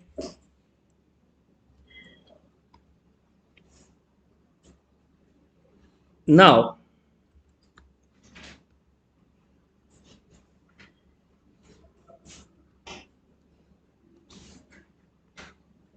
what happens? Assume from the previous problem that the enhanced compensation is reduced by Supreme Court, not being 14 lakhs, it's only 10 lakhs in the year in the year 26-27. So by enhancing, the government already settled 14 lakhs. Now government went to the court, Supreme Court. In Supreme Court, government got a favorable verdict, and the final enhanced compensation, not 14 lakhs, is only 10 lakhs. Then what you have to do? You have to recompute. This happens in previous year 26-27, assessment year 27-28. Is that okay? 27-28. Here you have to recalculate completely. You have to recalculate this completely. Okay. Sale consideration being 10 lakhs minus legal expenses, if any. The legal expenses in this case being 20,000 rupees for defending his position in Supreme Court. Already he spent another 40 in High Court itself. So 40 plus 20, 60,000 should be subtracted. His final long-term capital gain being 9 lakhs 40. 9 lakhs 40. So here C gets rupees 32 lakhs. Here C gets rupees another 14 lakhs. Here C refunds the difference between these two, 4 lakhs. He might have paid the tax on this 13 lakh 60. Later on, because of the refund, he has to pay the tax only on this. Then he can simply get refund from the income tax department also. Sir, I paid the tax based on 13 lakh 60. Because of the Supreme Court verdict, I supposed refund, then my capital gain reduced from 1360 to 940. So kindly refund my capital gains tax already paid. So refund 4 lakhs consideration and claim tax refund on reduced tax value. When you can claim this, sir? In the year of verdict, from there 4 years, 4 assessment years will be given. Within that 4 years, you can ask for reclaiming. No problem. You can get it back. Okay, within 4 years. Now, see in this illustration, compulsory acquisition happened on 15/3/20, means previous year 19/20 compulsory acquisition, but you got the compensation only on 24/25. For the delayed compensation of huge money, no, the assessee may demand interest. What happens, sir, if he gets interest? Interest say 10 lakhs. In case if you are receiving interest for the delayed settlement on receipt basis, it is going to be taxable subject to a deduction of 5 lakhs. 5 lakhs will be taxable in the year of receipts as income from other sources. Income from other sources. So while studying the income from other sources, I just refer this again. For the enhanced compensation or delayed settlement of the compensation, you may get interest. If you are getting the interest, 50% flat deduction will be there and balance will be taxable under income from other sources, not coming under capital gains. Let's see the provisions here. Capital asset is compulsorily acquired by the central government. First, for original compensation, first time compensation, capital gain is equal to compensation minus cost of acquisition improvement. Compensation is usually fixed by the government or central government or RBI. The period of holding for indexation from the date of acquisition to the date of compulsory acquisition will be taken. From the date of acquisition to the compulsory acquisition by the government, not the receipt of the amount. Taxable, when it is going to be taxable? In the year of receipt of compensation. In the year of receipt of compensation, you don't receive full amount, only a part. Even though you are receiving only a part, you have to consider for the whole amount as received. Okay, note, compensation received in this interim order, this whatever it may be, also be considered for the taxable. Okay. Now, this will be a legal provision not required for your level. For enhanced compensation, capital gain is equal to the additional compensation you receive. From that, you can subtract only the legal charges, and cost of acquisition indexation were already subtracted, so it will be considered as nil. Okay, this will be taxable on received basis. If receipt is in installment, in case of death of the transferor, taxable in the hands of the recipient. Even though if enhanced compensation is received after the death of the owner, the recipient has to pay the tax. This will be taxable on receipt basis. It's not original, it's the enhanced compensation. The enhanced compensation you are receiving in installment, you have to pay the tax for the installment you receive, right? And for later on, there may be again dispute and the enhanced compensation may be reduced. So for reduction of the compensation, recompute by way of rectification with the department, and you can claim the refund of tax paid within how many years? Reopen the assessment in 4 succeeding years. Right. If you are receiving the compensation delayed, and you may sometimes get the interest also. What happens, sir, in case of receipt of interest? Interest on compensation will be taxable under income from other sources, subject to a flat deduction of 50%, that too on receipt basis. I'll explain along with some illustration under income from other sources chapter. Is that okay? This will be studied along with income from other sources chapter. Okay.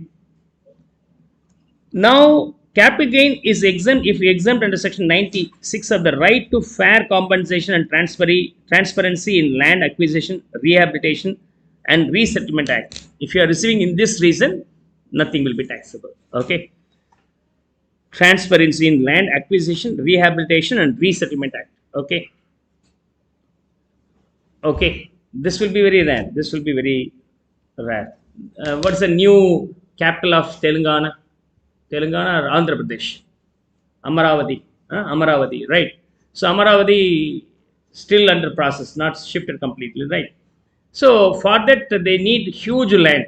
They acquired the land from various farmers. After acquisition of the land, either it may be payment form or it may be settlement of the other land in some other location. If you are receiving those compensation, it's not going to be considered for taxation benefit. Okay, it is completely exempt. Clear? Let's now start with section 46.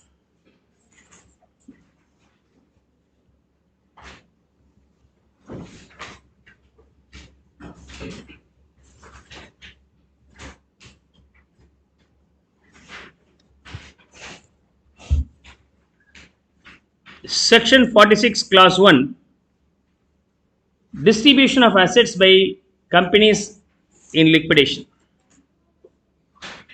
Distribution of assets by companies in liquidation. Is that okay?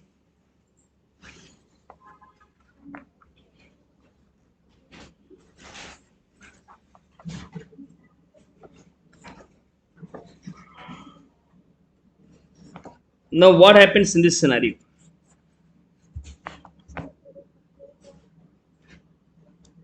See, I'll just finish up the illustration and then I'll explain the provision here.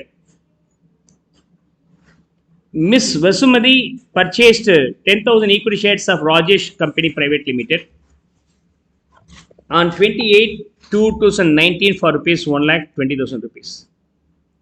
How many shares are there? 60,000 shares are there.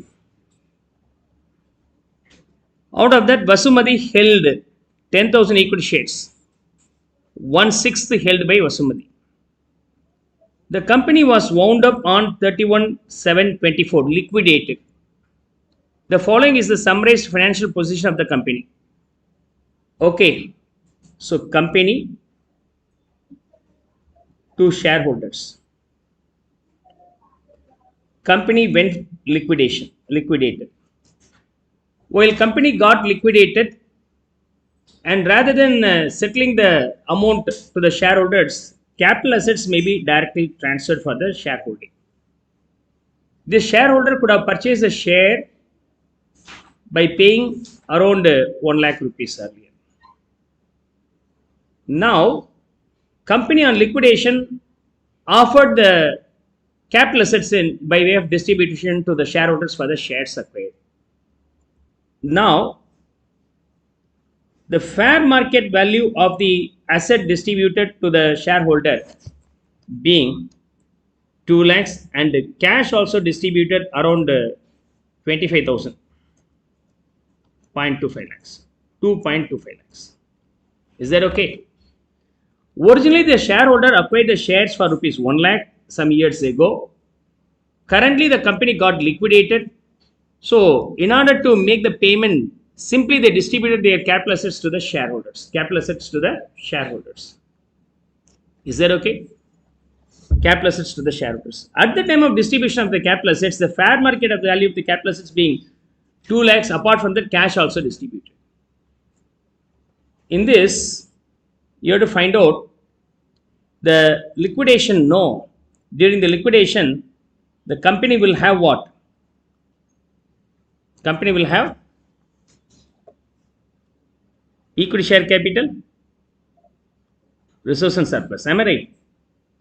Equity share capital returning is nothing but the amount invested by the owners are getting back. If the amount is from the reserves and surplus, this is a part of dividend. Am I right? So that dividend should be subtracted here. Dividend.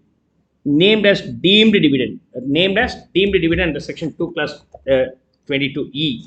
Okay, here. Deemed dividend.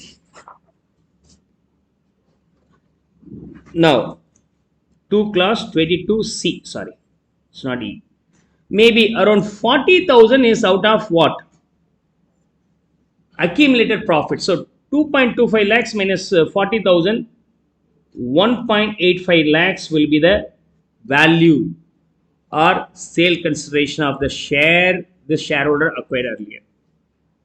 This 1 lakh is now subtracted. Cost of acquisition of the share 1 lakh is subtracted. Balance 85,000 will be considered as long-term capital gain taxable in the hands of the shareholder.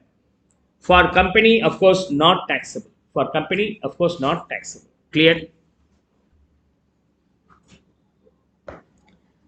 So shareholder acquired the share, later on company went for the liquidation. All the assets distributed by the company to the shareholders. On distribution, whatever the assets shareholder receives, in case cash, you can take as it is. In case of some other assets, fair market value as in the date of distribution will be taken. On the total value, to the extent of accumulated profits of the liquidating company, transferred to the shareholder extent will be considered as deemed dividend, that should be removed. Balance will be considered as sale consideration for his share. He acquired the share for 1 lakh and sale consideration being 1.85 lakhs. The difference between these two is the long term capital gain or short term capital gain as per the period of holding. Clear? Let's see. In this illustration, Vasumati purchased 10,000 equity shares out of 60,000, 1/6 held for rupees 1 lakh 20 on this date. The company was wound up on 31/7/24. The following assets and summarized balance sheet given here. The tax liability was ascertained at rupees 3 lakhs after considering the refund due to the company. Okay, the remaining assets were distributed to the shareholders in the proportion of their shareholding. So they have only one liability, which is the provision for taxation. Now, finally, the provision for taxation is considered as 3 lakhs. Then what is the journal entry for this? You have to make the payment, provision for taxation, account debit, 2.5 lakhs, and other tax also be payable, 0.5, difference in tax. To what? Bank, 3 lakhs. Otherwise, you can write this way: tax account debit to bank. Of course, the entry not required. To make you understand, I must pass the entry here, 3 lakhs. Now, the tax expenses should be debited to the P&L account, but already we have the provision, so I can debit this to the provision for taxation account debit. I have only 2.5 lakhs in provisions, but the tax to be adjusted is 3 lakhs. The shortage can be debited to the general reserve or P&L account. Okay, 0.5 lakhs. So by passing this entry, tax gets eliminated. Bank reduces by 3 lakhs. Hereafter, this is 3.5 lakhs. Provision for taxation is completely eliminated. GR reduced by 50. So hereafter, it is only 39.5 lakhs. This is what about the revised balance sheet. The 45 lakhs 50,000 is the revised balance sheet. Now the balance sheet. By this time, all the assets distributed to the owners. The remaining assets were distributed to the shareholders in the proportion of their shareholding. And the market value of 6 acres of agricultural land. This is agricultural land, 6 acres is there. In urban area is not considered as exempted one. Okay, if the land, agri land is in the urban area, it's always capital assets and taxable. So it is taxable only, value being 10 lakhs. So here the agri land being 42 lakhs as per the book value. Today, 6 into 10, 60 lakhs is the fair market value. 60 lakhs will be the fair market value. Agricultural land, okay. Let me finish up to this first of all. These two entries not required for your examination. So you can adjust this one. Now, what Vasumati gets from the company? Rajesh Private Limited Company to Vasumati. What she gets? Agri land. How much? 1/6. As Vasumati holds only 1/6 of the shares, all the assets what the Rajesh Limited has, in that 1/6 is for Vasumati. So the agri land 60 lakhs, 1/6 10 lakhs. Not only that, cash balance also shared here. 1/6 of this asset. Come on, how much is that? 58,333. So the overall value being 10 lakhs 58,333. All these things are happening in the previous year, 24-25, assessment year 25-26. In this, you have to subtract the deemed dividend. Under section 2 clause 22 subclass C. How much? Out of the accumulated profit, no. Any amount distributed out of the accumulated profit will be the deemed dividend. Out of that, Vasumati gets how much? 1/6 share. 1/6 of the GR being the deemed dividend. How much is that? 6,58,333. Clear. Balance will be considered as sale consideration of the share. Okay, sale consideration of the share. Like actually, Vasumati purchased the share for 1,20,000. You can directly subtract the cost of acquisition here because the sale happens on 31st July. After 23rd July, we don't have rights to indexation. Directly subtract the cost of acquisition without indexation. 2,80,000 will be the long-term capital gain here. 2,80,000 will be the long-term capital gain. Income from other sources. Income from other sources. Income from other sources. The deemed dividend will be the income from other sources, which is 6,58,333. Both will be taxable. This is taxable under long-term capital gain. This is taxable under income from other sources. Clear?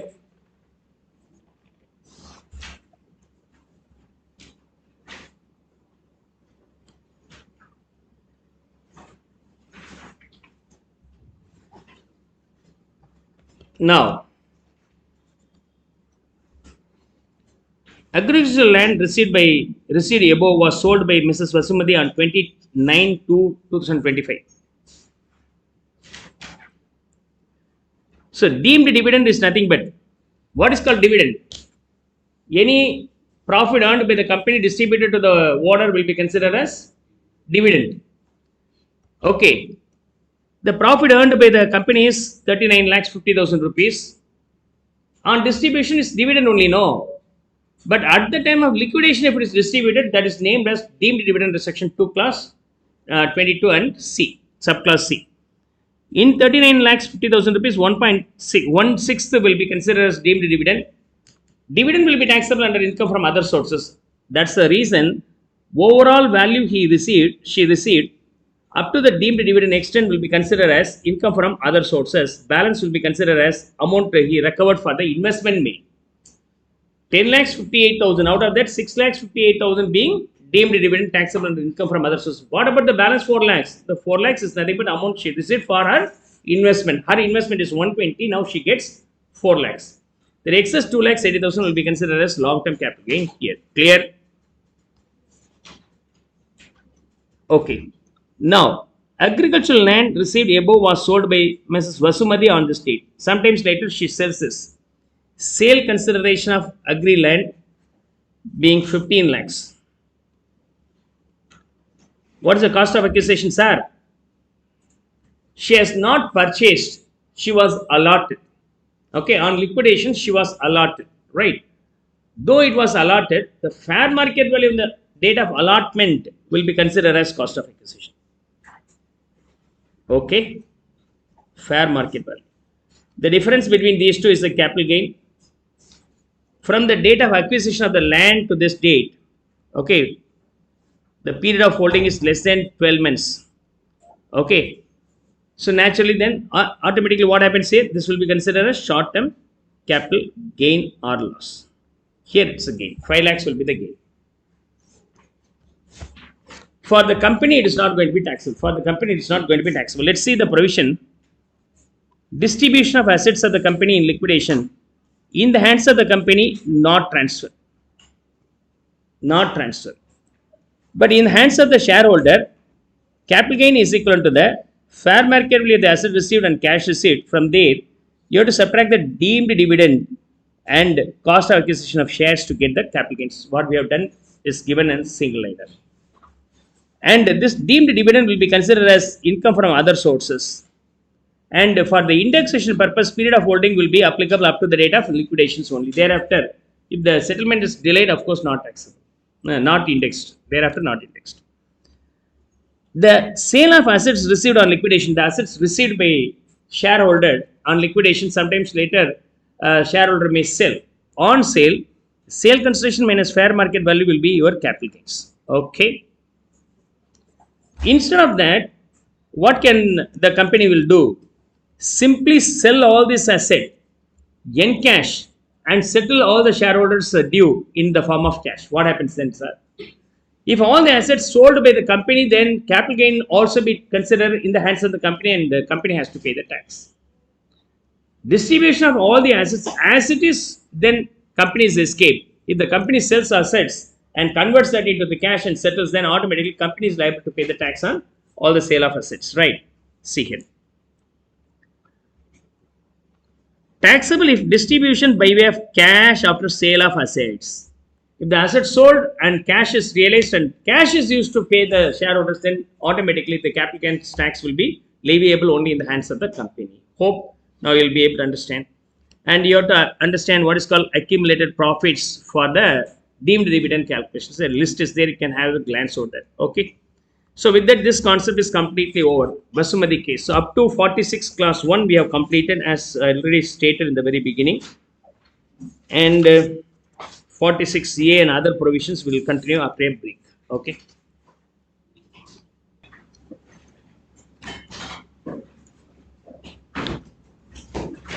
We'll now deal with section 46A. Section 46A. Capital gain on buyback shares and some specified securities. Right.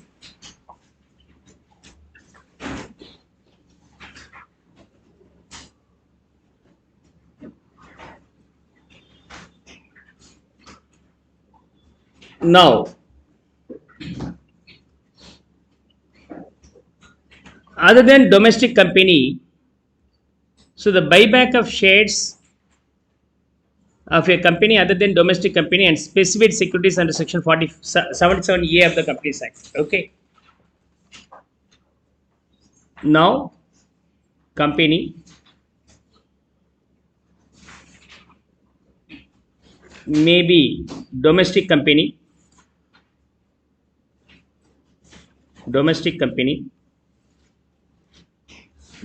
other than domestic company, or simply others. Clear? In case of others, shares as well as specified securities prescribed under section 77A of the Companies Act. 77A of the Companies Act. In case of domestic company, specified securities under section 77A of Companies Act. Company Act. Okay.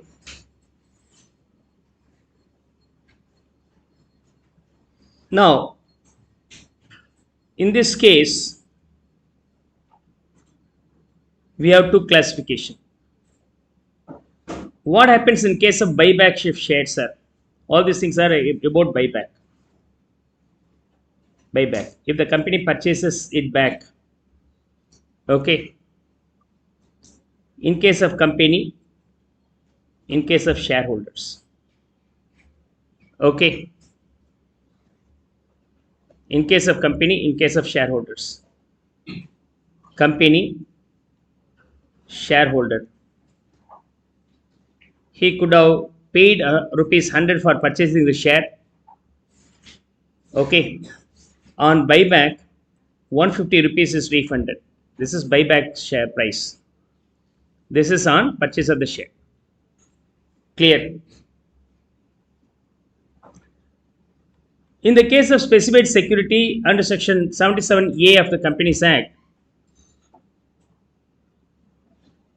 it is going to be taxable in the hands of the company. Buyback price minus issue price. This is issue price.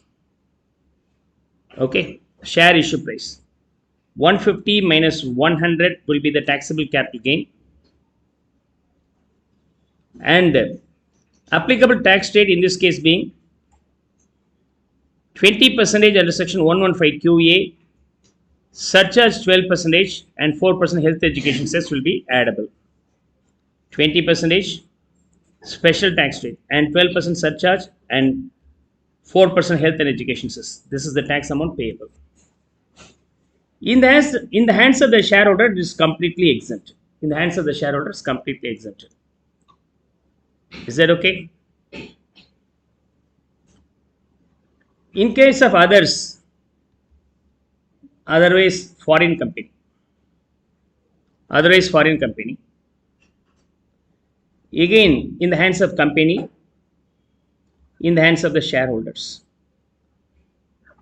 For the company, it is not going to be taxable, not taxable, not considered. In the hands of the shareholder, 150 minus 100 will be the capital gains. Okay, taxable as per the provisions of section 48 and 46A. Okay, section 48, mode of computation. Section 46A is nothing but the tax we are supposed to pay as per the provisions given in section 46A.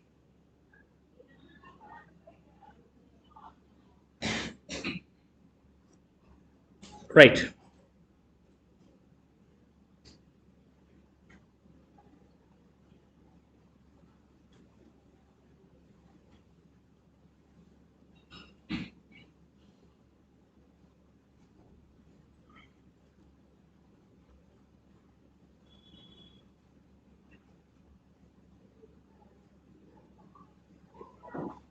Now,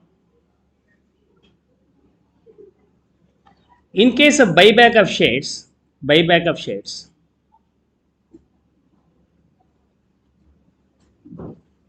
okay, by domestic company,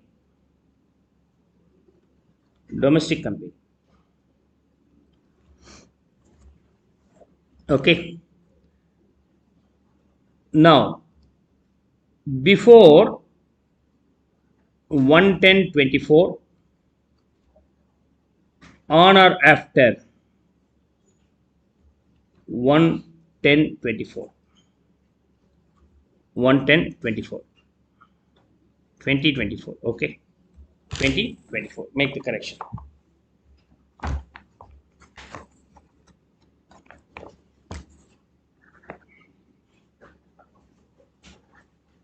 Now,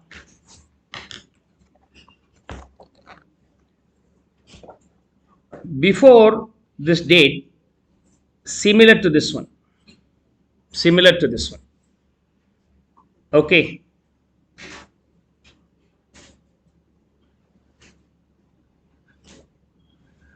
on or after this date, again for company as well as shareholder. For company, it is not taxable, not taxable. For shareholder, the buyback price is equal to the income from other sources. Buyback price. This 150 paid for getting the share back, is called income from other sources. Income from other sources. And what about this one, sir? This 100 rupees paid, should be subtracted. No, the entire buyback price is considered as income from other sources. Means what happens to this 100? Can be considered as cost of means capital loss, and you can carry forward and set off in future. In future, is that okay? This will be the capital gain lost, like can be carried forward and set off later period. Set off and carry forward loss under section 46A, that cost of acquisition.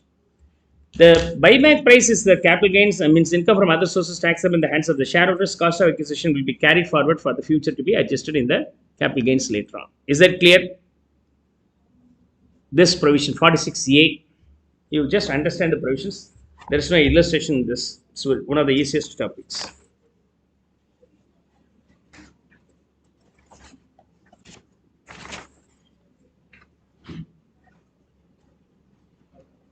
Now let me continue with the next content. If it is clear, text me.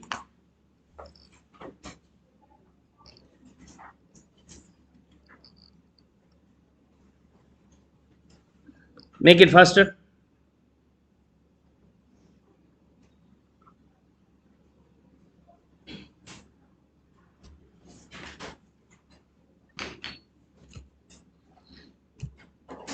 I'll deal the section 49 later on.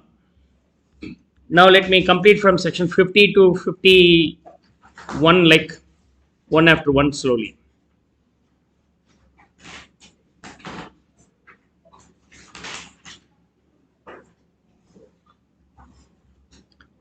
So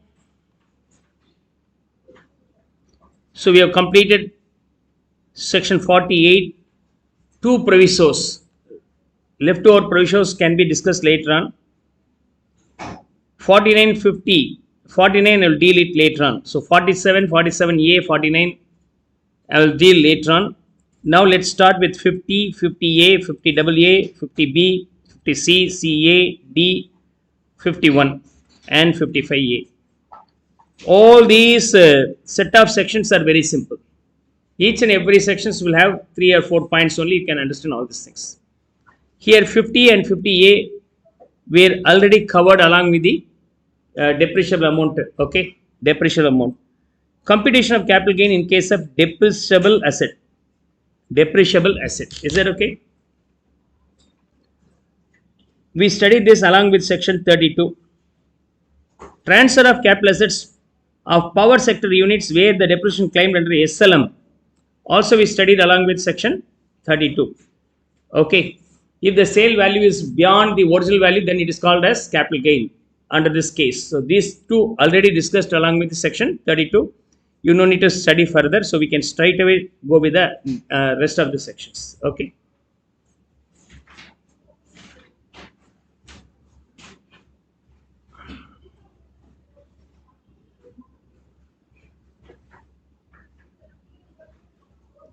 So 50. Computation of capital gains in case of depreciable assets.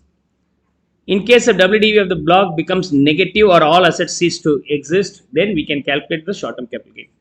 Sale consideration minus expenses on transfer, WDV of the block, including the new asset purchased, the final value will be short-term capital gain. You can solve this illustration yourself later on. Okay. And 50A, transfer of depreciable assets where depreciation claimed under SLM method by power sector company. The sale consideration in excess of original cost will be considered as capital gain. Already we referred along with the terminal depreciation, balancing charge and all. So we can skip that.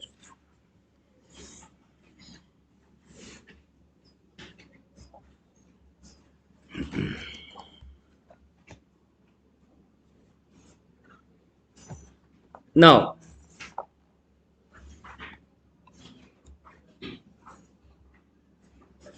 section 50AA, capital gains for specified mutual funds and market linked debentures. These are the two. Applicability. Specified mutual funds means the mutual fund acquired on or after 1/4/2023, and market linked debentures. Okay.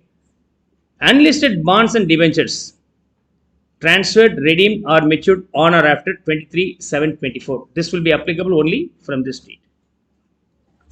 For this will be applicable. Specified mutual funds, market linked debentures, unlisted bonds or debentures transferred, redeemed or matured on or after 23rd July 2024.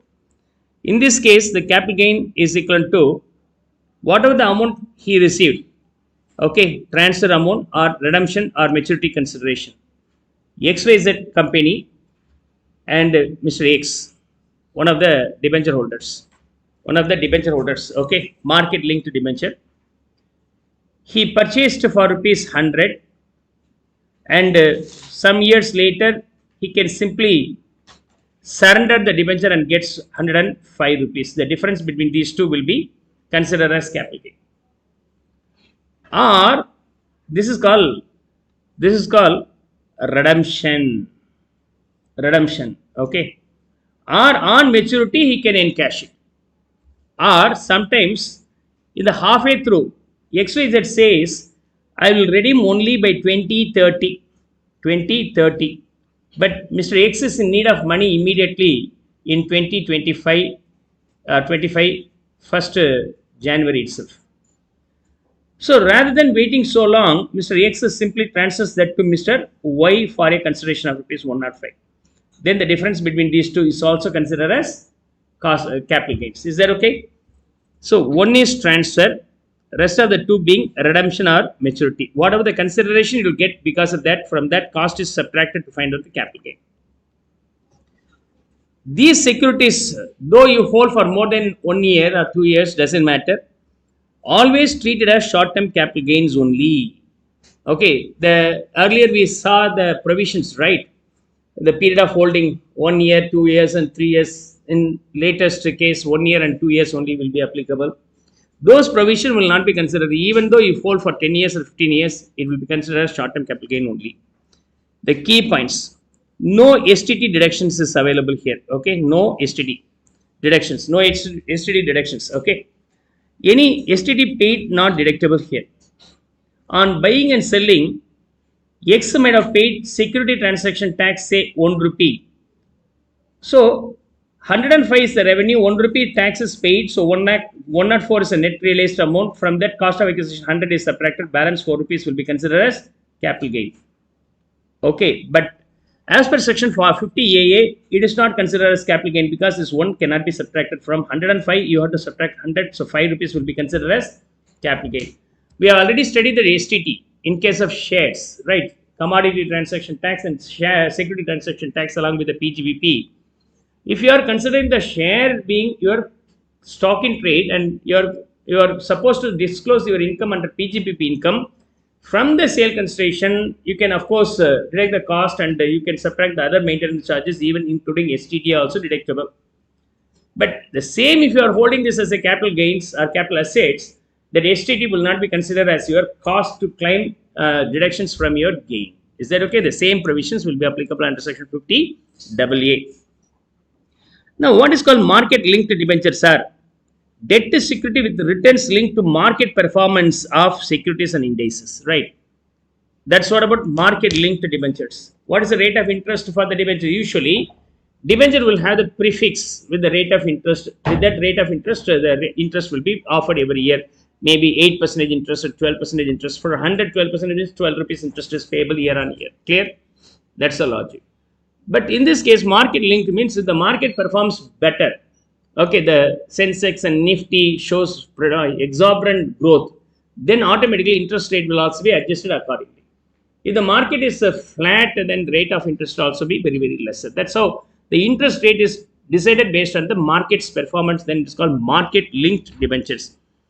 And SEBI classified some MLDs also that will be considered as market linked debentures. Sometimes the SEBI may classify it may be a part of market linked debentures. Now, what is called specified mutual funds are not more than 30% of the total profits invested in domestic equity shares. Okay, so that will be called as specified mutual funds. Okay, computed an annual average of the daily closing figures. How do we calculate? So, various mutual fund investors, from investors, mutual funds gets the collections. Okay, and for that mutual fund will offer units. The overall collections being 100 rupees. 100 rupees. You understand? 100 lakhs rupees mutual fund collected. Okay. In that overall collection, less than 35% means 35 lakhs can be used for equity share capital in the domestic company. Rest may be invested other than these securities. Okay. Not more than 35% of the total process invested in the domestic equity shares. The amount collected from the various investors by the mutual fund will be invested in the shares, debentures, and some other fund also, even units.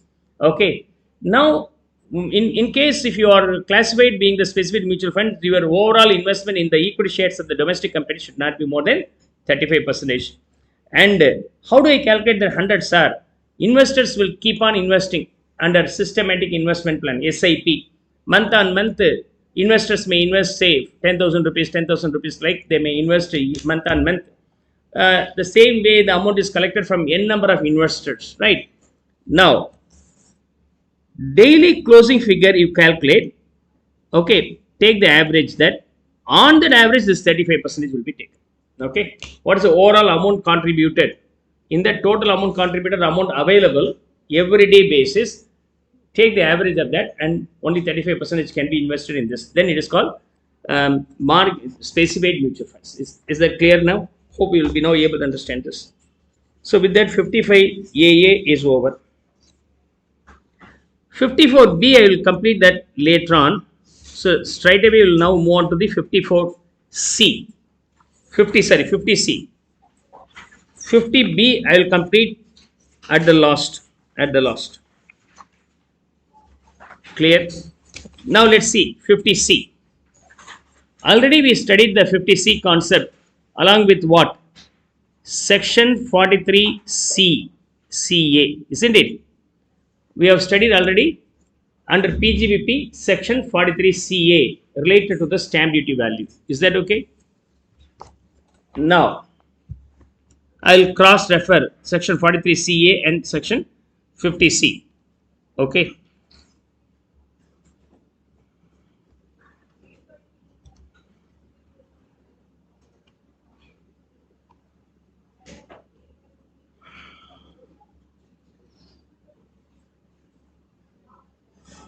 So here.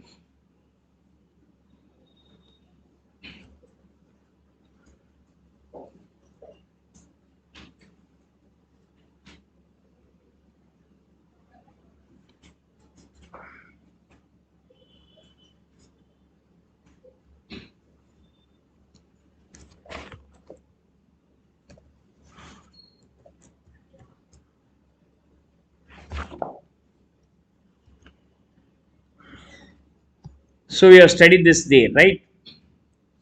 Section 43CA, transfer of land or building. Okay. The same concept will be applicable here. Now, sale consideration subject to section 50C here is equal to number 1 being whichever is higher of actual sale consideration, number 2 whichever is lower of or simply stamp duty value on the date of sale.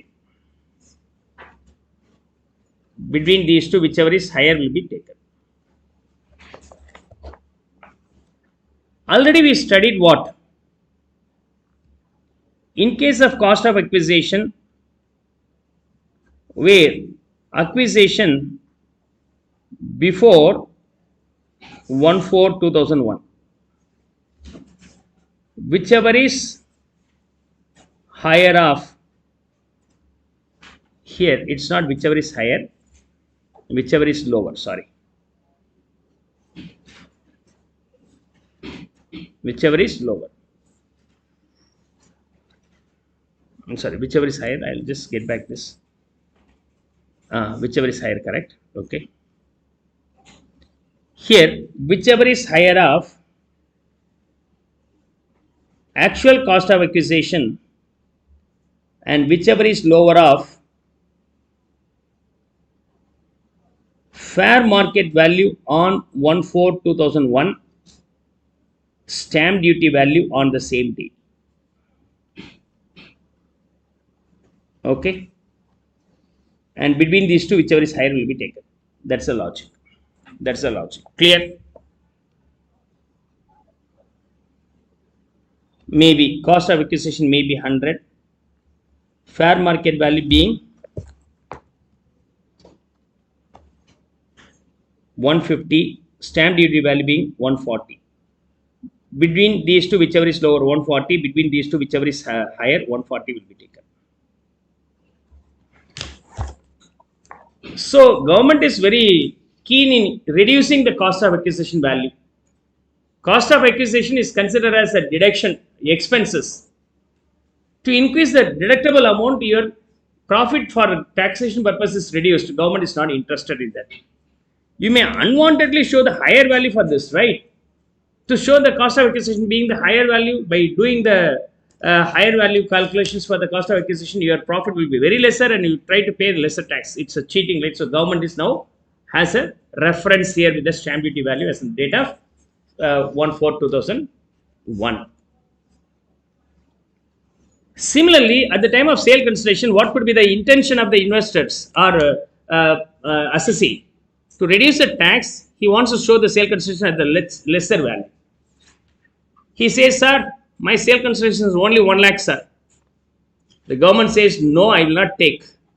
You just go and refer with the stamp duty value. If the stamp duty value is 1.5 lakhs, I will take only 1.5 lakhs. So when it's being the sale consideration, whichever is higher will be taken. Whenever it is a cost of acquisition, whichever is lower will be taken. So here, whichever is higher of these two. Probably sale consideration being 100, stamp duty value being 120. Then what will be the final value you are supposed to take here? So actual sale consideration being 200, stamp duty value being 300. You have to consider only 300 being the sale consideration. So the 300 and 140, the difference between these two, 160 will be considered as your taxable income. Otherwise, you may cheat. Sir, my sale consideration is only 200, sir. My cost of acquisition is 150, sir. My income is only 50. That's how you may cheat and show lesser income. So in order to avoid, reference number is there. Government database. Stamp duty value is the government database, right? There will not be chance of cheating. So always it is referred to the stamp duty value at the time of purchase as well as at the time of sale also. Usually at the time of purchase means if the purchase happens before 1/4/2001. Okay. Now, listen. Section 50C. What about the section 43CA, sir? If it is not being the capital assets, if I am being the builder, buying and selling the flats as a stock in trade, then section 43CA will be applicable. Clear? If it is being the stock in trade, section 43CA will be applicable. If it is being the capital asset, section 50C will be applicable. Provisions are the same. Clear? Now,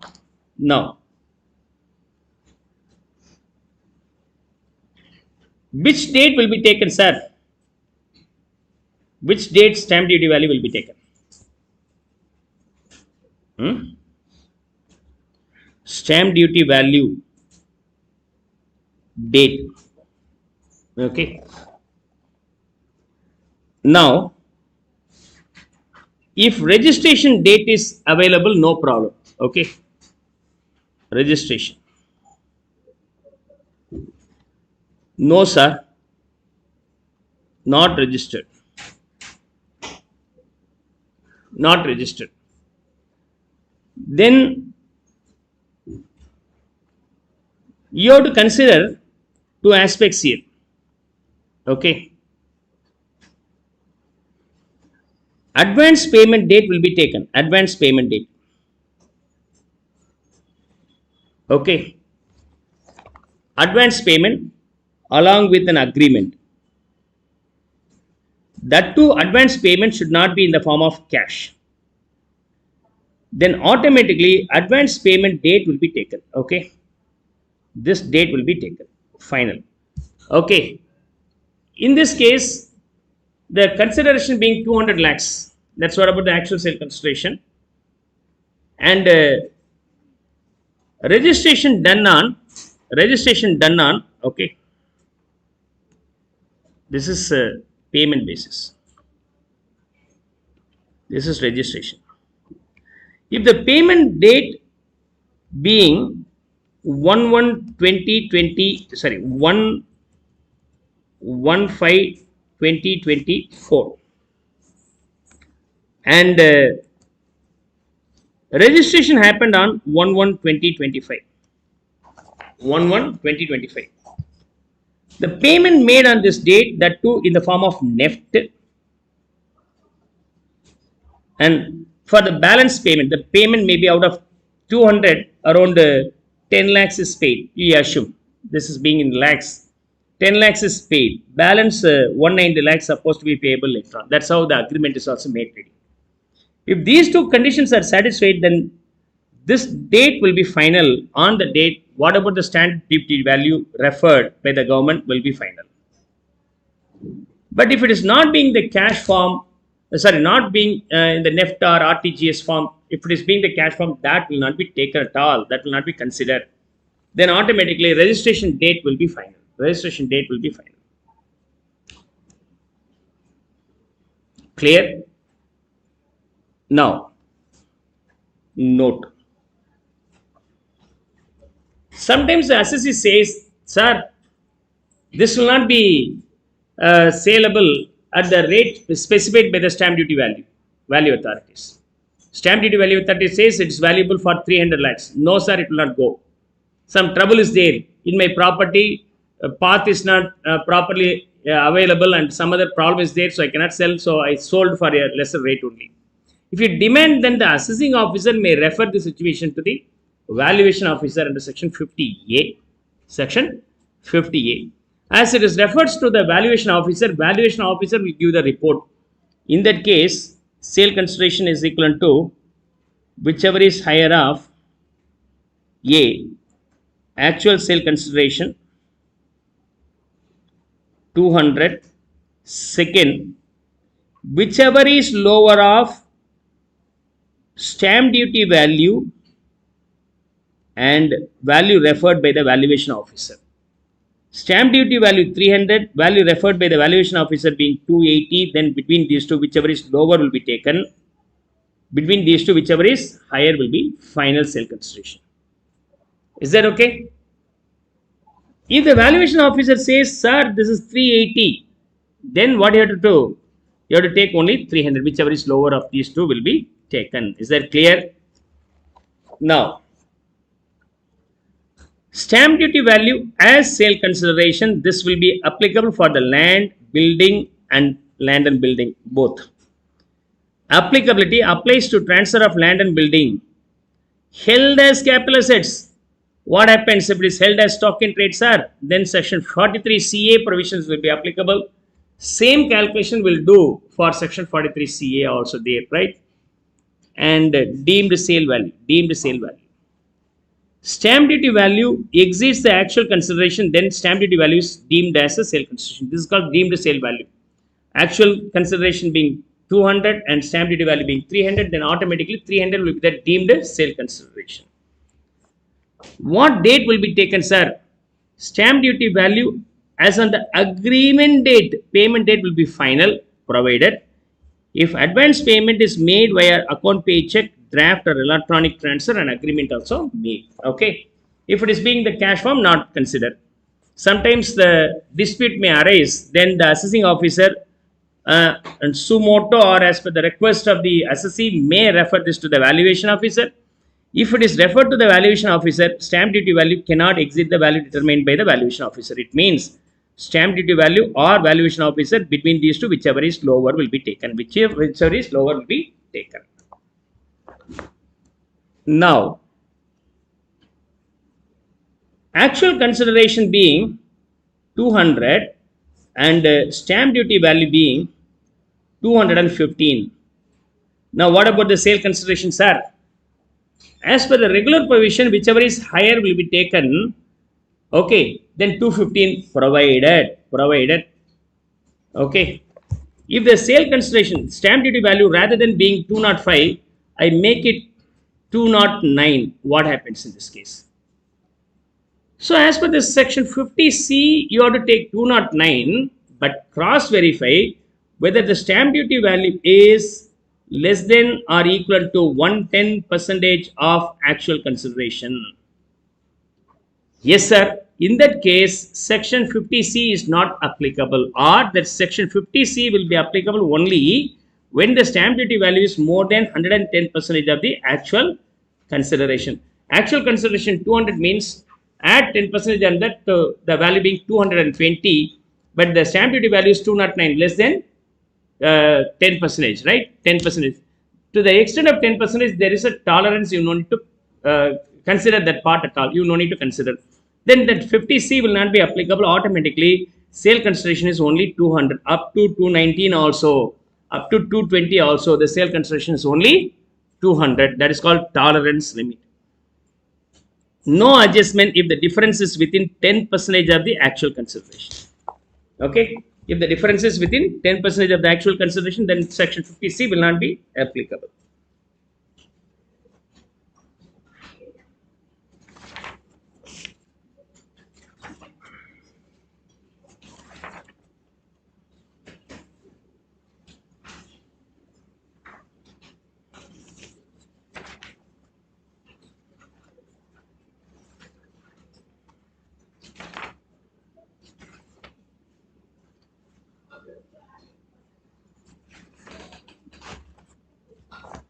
Now let's move on to the next one. We'll see an illustration in this. From the following information, compute income taxable under the head capital gains and income from other sources in the hands of in the hands of Sachin. Okay, Shevak gifted a vacant site to his friend on 23rd May 24 on latest birth date. Okay, Shevak to Sachin. Gift. The date being 23/5/24. Shevak acquired the vacant site on May 2020 and cost of acquisition being 30 lakhs. The fair market value of the site for stamp duty purposes on the date of gift was 60 lakhs. On the date of gift, stamp duty value being 60 lakhs. Sachin sold the vacant site on 15/3/2025. Okay. Sold. 15/3/25 for a consideration of rupees 70 lakhs. For a consideration of rupees 70 lakhs. When its stamp duty value on the date being 90 lakhs. On this date, stamp duty value being 90 lakhs. For capital gains, state with reason whether it is a short term or long term. Also compute the capital gains chargeable tax in the hands of Sachin. So we have to calculate only for Sachin. Sachin got it in gift form. If Sachin gets it in gift, no.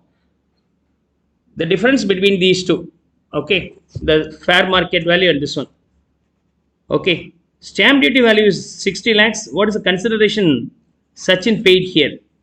0. Cost of acquisition being 0. Sachin gets it at free gift. 60 lakhs is the stamp duty value and cost of acquisition being 0 as it is being the gift. The difference between these two 60 lakhs is considered as income from other sources in the hands of the recipient. Anything, any property, if I am getting in gift form without any payment, the value is in more than 50,000 rupees will be completely taxable. You will study all these things in detail along with income from other sources chapter. In income from other sources chapter, two concepts to be discussed in detail. Rest are very simple. One among them being the gift, another one being the dividend. So dividend, the gift will take time, rest will be very easy. So as per the gift provisions, any immobile property if you are getting by way of gift, if the value is more than 50,000, then completely taxable. So here the value is more than 50,000, it's lakhs, completely taxable. And later on, Sachin sells this asset, right, for this value, then it will fall under capital gain. It will fall under capital gain. From the date of purchase to sale, the period of holding is less than 1 year. Automatically, this will be called as short-term capital gain only. Let's start with sale consideration. In case of sale consideration, whichever is higher of sale consideration as well as stamp duty value. Now the question is, what happens? Okay, is it if you add 10% with this, it is 77 lakhs. Stamp duty value is more than 110% of actual sale consideration. Hence, section 50C is applicable.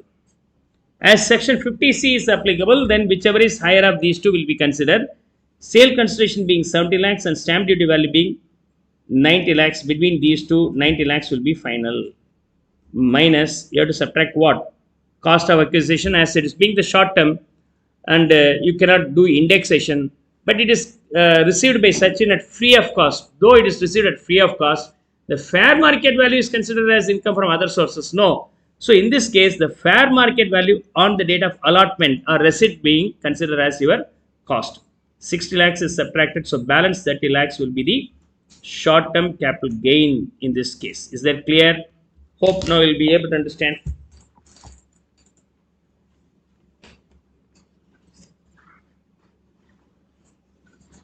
This will be income from other sources. This will be the short-term capital gain in the hands of Sachin.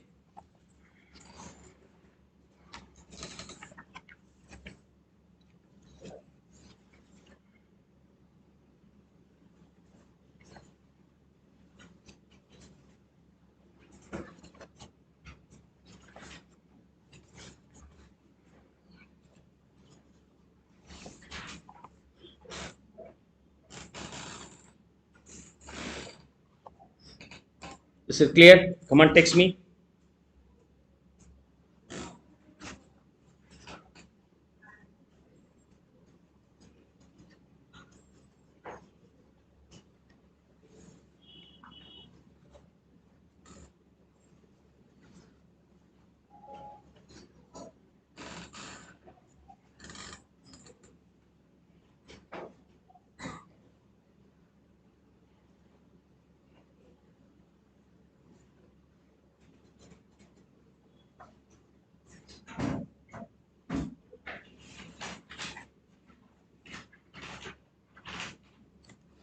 Now,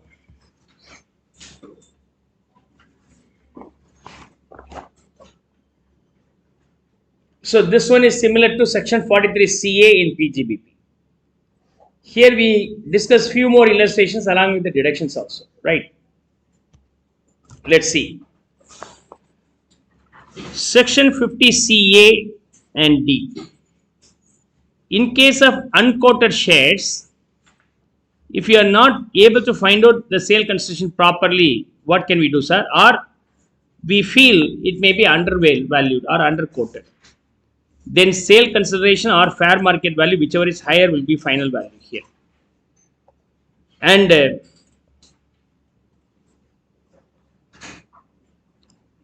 if the consideration is not ascertainable under rule number 11 UAD, this is not applicable for you. Is that okay? So what is called unquoted shares? The price not quoted in the stock market. Okay, the price is not quoted. Okay. Explanation of quoted share, listed shares, but quotation of such share is available.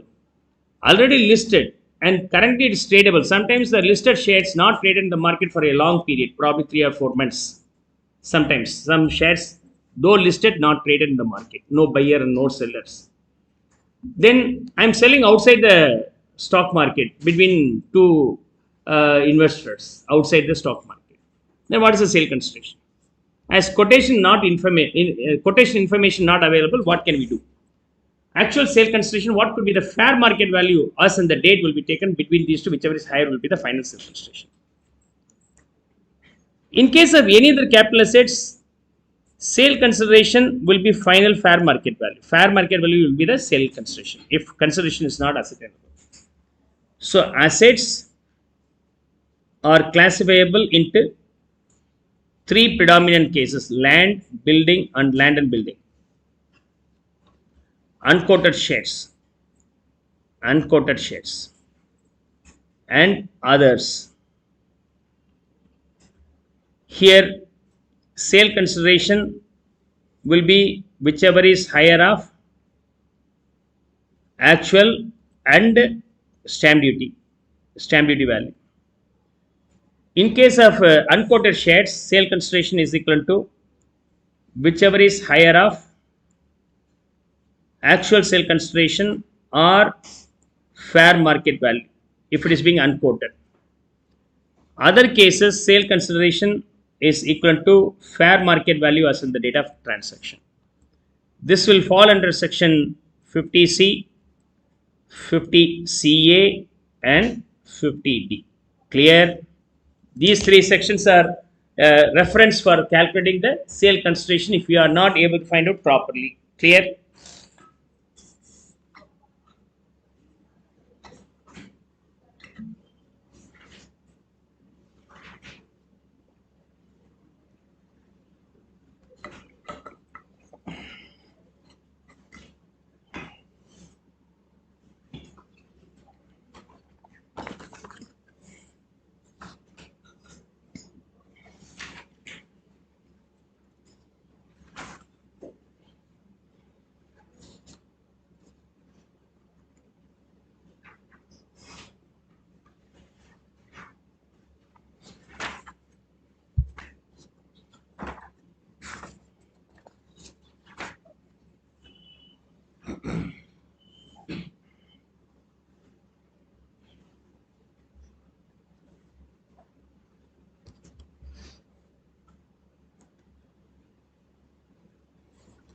Okay, now let's move on to the next one. Section 51.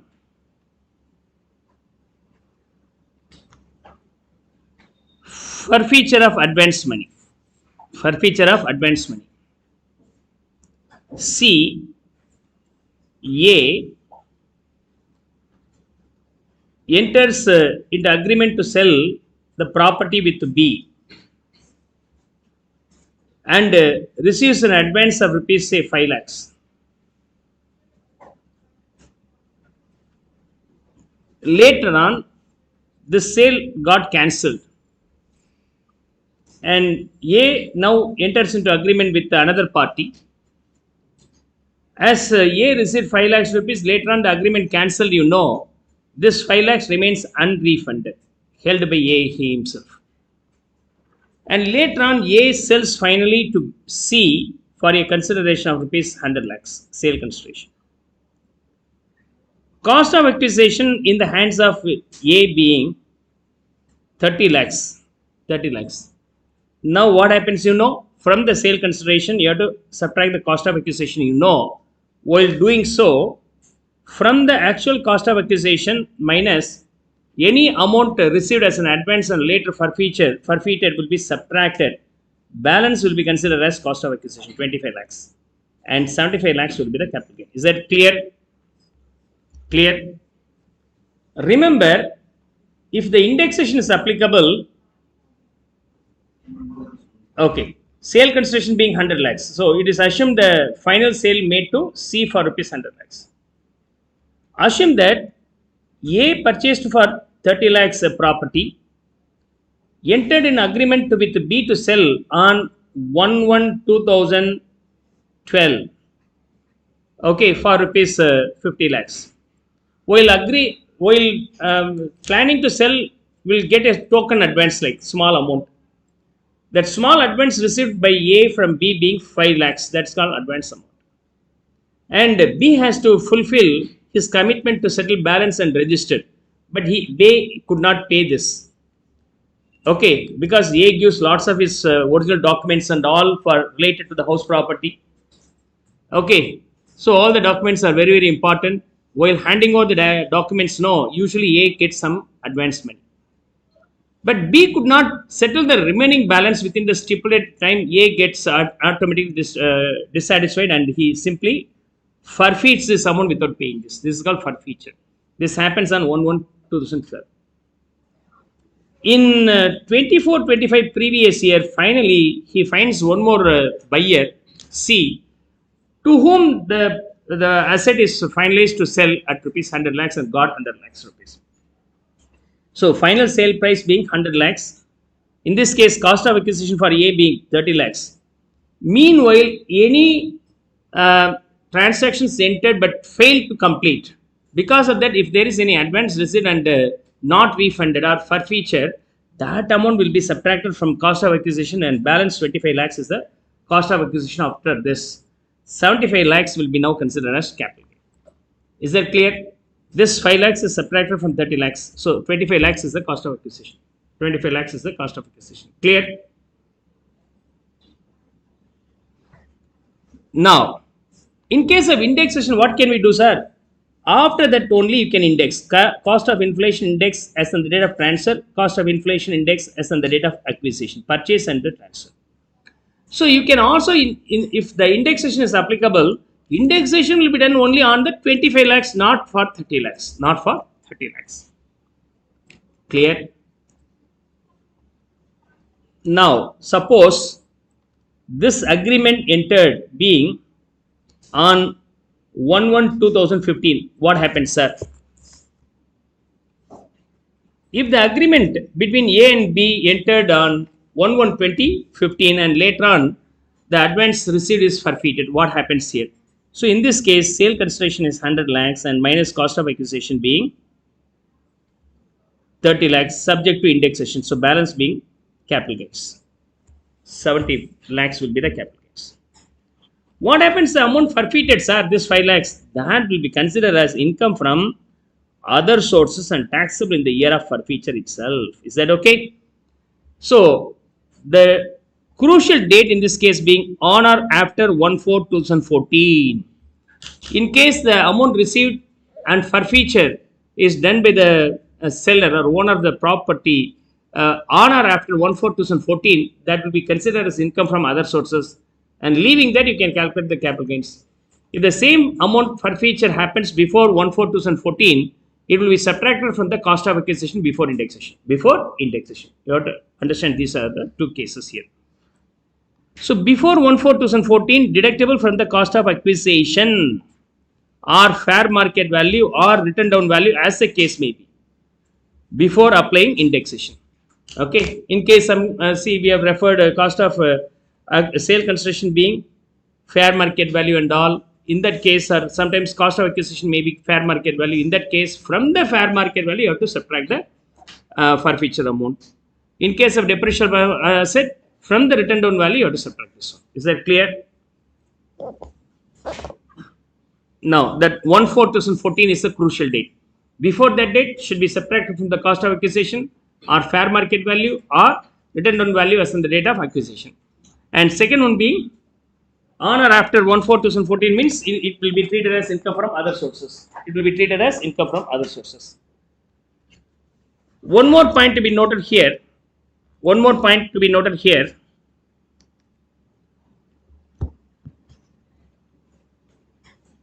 Current owner,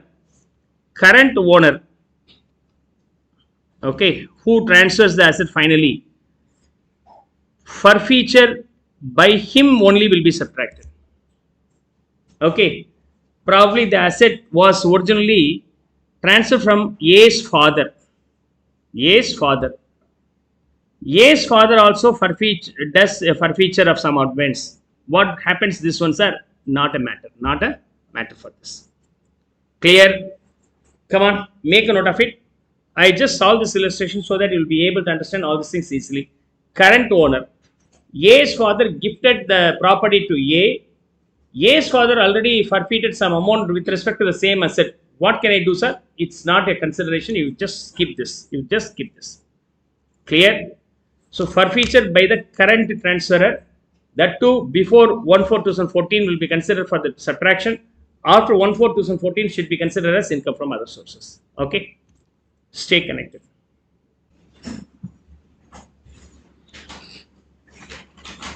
Mr. Rakesh purchased the house property on 14th April 2000 for 1,05,000. Okay.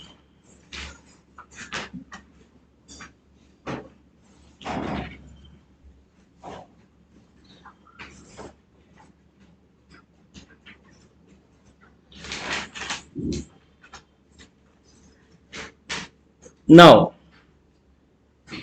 Rakesh,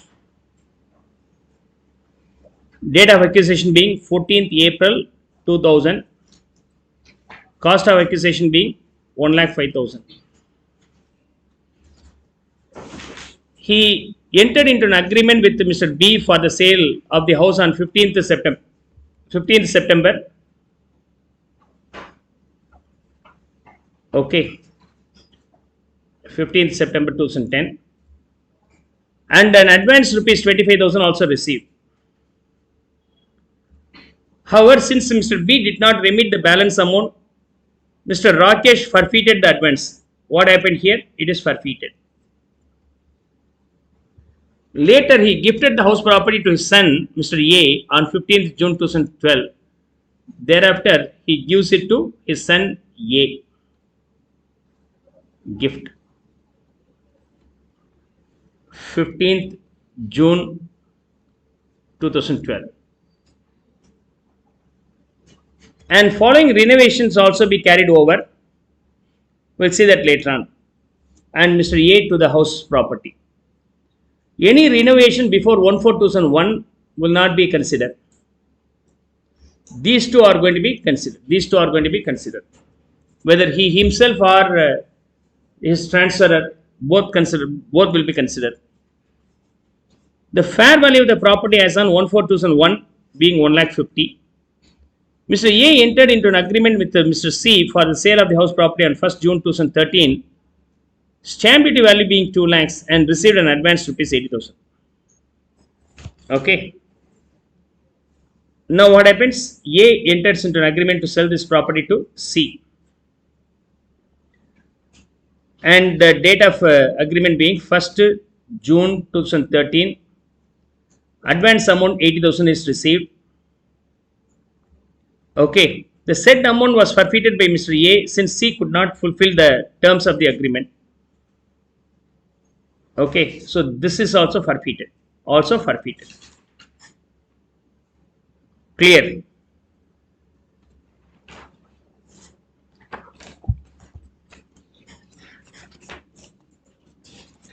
Now,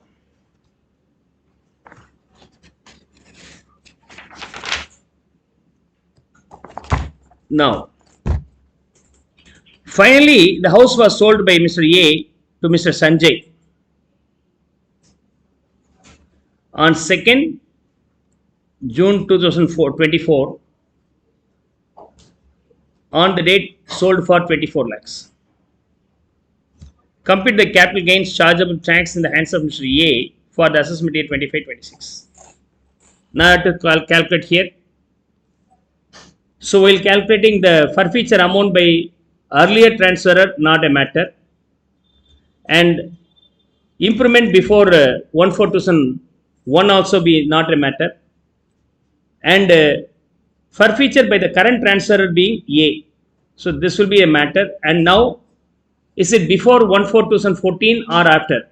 Before, no. So before means it should be subtracted from the cost of acquisition. After means it should be a part of income from other sources. Now, sale consideration being 24 lakhs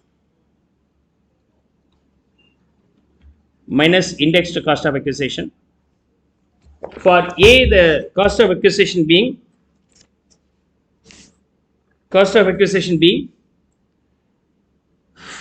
freely transferred. Then previous owner's cost of acquisition will be taken, which is 1,05,000 rupees. That too on 14/4/2000. Before 1/4/2001 means whichever is higher of what? Cost of acquisition or fair market value as on the date of 1/4/2001, which is 1,50,000 rupees. I think the stamp duty value should also be related to this period.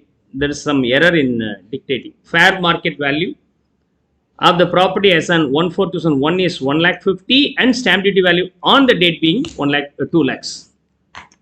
It should be there. Okay, you can stand corrected. If it is there, then there is some meaning. Okay, stamp duty value. If the stamp duty value is there, what you can do? Whichever is lower of fair market value as well as stamp duty value. Stamp duty value being 2 lakhs, fair market value being 1.5 lakhs. Between these two, whichever is lower, 1.5 lakhs. Between these two, whichever is higher, 1.5 lakhs. So final answer being 1.5 lakhs. Minus amount forfeited by the current transferor. That too, the forfeiture happens before 1/4/2014. 80,000 will be subtracted. And you can do the indexation. Current inflation index being 363, inflation index applicable for the base year being 100. Base year being 100. Okay, there is a difference in opinion here. Okay, the other opinion may be indexation will be from the date when it is held by Mr. A first, means 15th June 2012. 12/13 index value will be taken in the denominator. That's how one more calculation model is also there. You no need to worry about that. If you go and refer your text, the answer may be in both the way. Okay, you can stand with one of the methods, right? Okay. Now, what's the value? 2,54,100. In case of improvement, Rakesh improvement will be taken. So, cost of index to cost of improvement. Okay, 50,000 rupees multiplied with the current inflation index 363, inflation index applicable in the base year 12/13. What is the current inflation index in the base year 12/13? 200. Am I right? So if I do the cross multiplication, the value being 90,750. Another inflation means improvement is done by A. Index to cost of improvement number 2. First improvement done by his father, second improvement he himself did. This value being 1,90,000 rupees multiplied by current inflation index 363, inflation index applicable in the year of improvement 1415, 240. If you do the multiplication, then you will get 2,87,375. You subtract all the three to get the long term capital gain or loss. 17,67,775.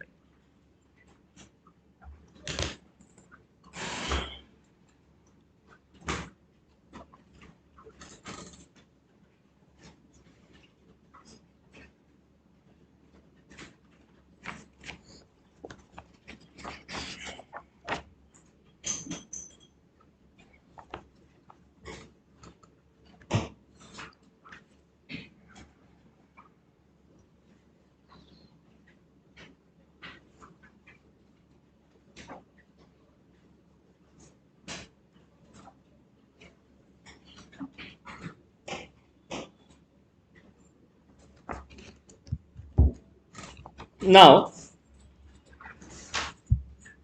assume the previous problem. Mr. A entered into an agreement with the C for sale on 1st June 2024 instead of this date.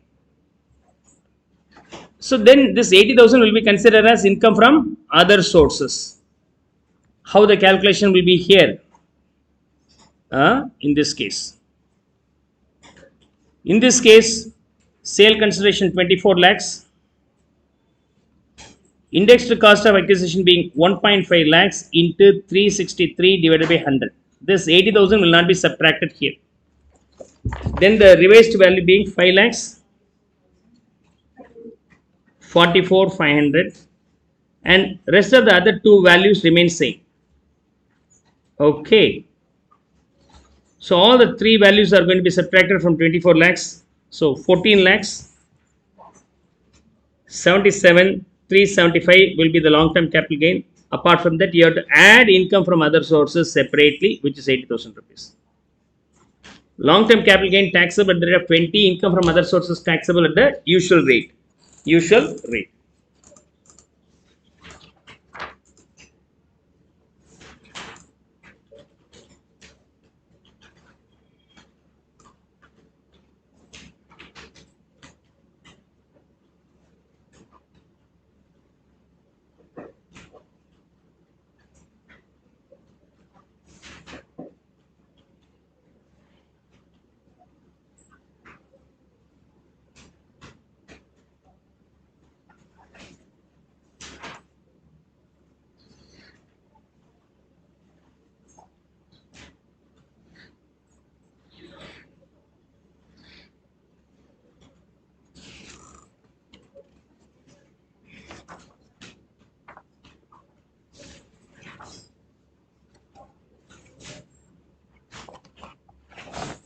Shall I move on to the next one? Online students, come and text me.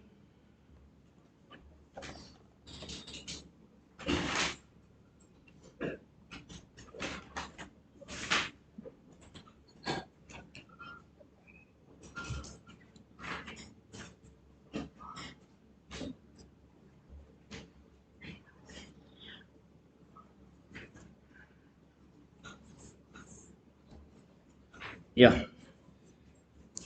So now we'll go for section 55A, reference to the valuation officer by assessing officer for fair market value determination. So assessing officer, okay, may refer the fair market valuation computations to the valuation officer, okay,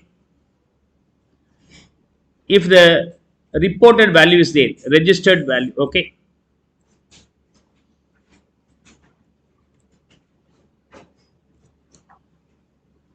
Now, if the fair market value seems to be more than 115 percentage of value declared by assessee, or fair market value minus value declared by the assessee, is more than 25,000. In these two cases, if assessing officer feels so, automatically he can refer this situation to the valuation officer. Okay. So assessee says sale consideration being okay 1 lakh, fair market value being 1,10,000, no problem. Sale consideration being 1 lakh, fair market value is 1,30,000. This is assessing officer's opinion. Okay, it may not be real opinion. Okay, so he sells the property nearby the assessing officer's house and states to the assessing officer, my property is only 1,10,000. 1 lakh. Assessing officer knows that he is supposed to purchase some land nearby. He came to know the value is 4 lakhs or 5 lakhs. Immediately doubt arises. No. So if he gets the doubt, immediately he recommends to the valuation officer to verify the value. And he feels the difference is more than 15%, then okay. Here the difference is less than 15%. Am I right? Only 10,000 means 10%. Here it is more than 15%. 1 lakh, if you add 15%, is 1,15,000. But fair market value, he opines or thinks maybe 1,30,000, which is almost 115%, beyond 115% of the sale consideration. Then he recommends this to the valuation officer. Valuation officers. If the sale consideration being 100 lakhs, sale consideration being 100 lakhs, fair market value being 110 lakhs. What happens in this case? The difference is less than 15 lakhs. The difference is less than 15 lakhs, 15%, but the difference is 10 lakhs, which is more than a nominal limit of 25,000. Am I right? Because of this reason, not required, but because of this reason, no other way, it can be referred to the valuation officer. If the difference magnitude is more than 25,000, also can recommend. Or if the difference is more than 15%, then also you can recommend to the valuation officer. Is that clear? Now, once it is referred to the valuation officer, the final sale price should not be more than stamp duty value. That we have already studied. We try to solve this illustration so that you will be able to understand the entire concepts in detail. Right. Now see. Mr. Thomas inherited a house in Jaipur under the will of his father May 2016. The house was purchased by his father in January 2001 for rupees 2,50,000. He invested an amount of rupees 7 lakhs in construction of one more floor in house for June 2019. This is cost of improvement. The house was sold by him on November 2024 for rupees 37 lakhs 50,000. The valuation adapted by the registration authorities for charge of stamp duty being this one. This is stamp duty value. This is sale consideration. This is stamp duty value, which was not contested by the buyer, but the assessee's request, the assessing officer made a reference to the valuation officer. Anyhow, it is referred to the valuation officer. The value determined by the valuation officer was 47 lakhs 50,000 rupees. This is value officer's value. Brokerage 1% and sale consideration was paid by Mr. Thomas to Sunil. Market value of the house property on 1/4/2001 being this much and stamp duty value being this much. You are required to compute the amount of capital gains. Now, what is the sale consideration? If we have the stamp duty value as well as valuation officer's value, you have to take whichever is higher of what? Actual sale consideration. Second being whichever is lower of what? Stamp duty value on the date of sale. Okay, and valuation officer's referred value. Stamp duty value being 47.25 lakhs. Valuation officer referred value being 47.5 lakhs. Actual being 37.5 lakhs. Between these two, whichever is lower, 47.25 lakhs. 37.5. Between these two, whichever is higher will be taken. So 47 lakhs 25,000 will be the final sale value minus indexed cost of acquisition.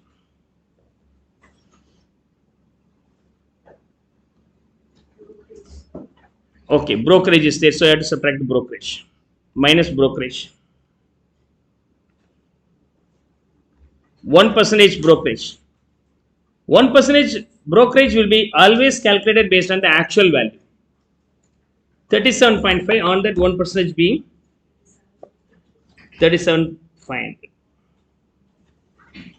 Balance being net sale consideration. Net sale consideration in this case being 46 lakhs 87,500 minus indexed cost of acquisition. Okay, I'll work out that separately. Cost of acquisition in this case is equal to whichever is higher of actual, second one being whichever is lower of fair market value and stamp duty value on 1/4/2001.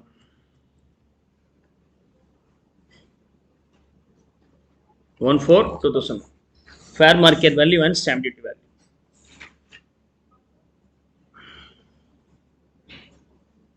Market value, fair market value 2.9 lakhs.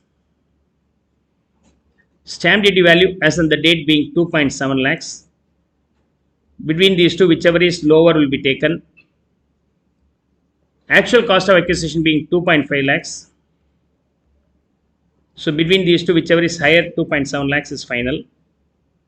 2.7 lakhs into current inflation index 363 divided by base inflation index being 100. Base inflation index is 100. Come on, tell me the value. 9 lakhs 80,100.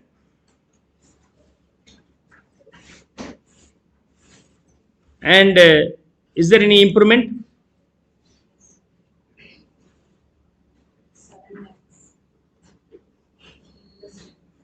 Okay. So he invested 7 lakhs in this date. So minus indexed cost of improvement. 7 lakhs and current inflation index 363. Inflation index applicable 19 and 20. 19 and 20. What's the value here? 289 or 980? 280 or 289? 289. Come on, get me the ultimate value.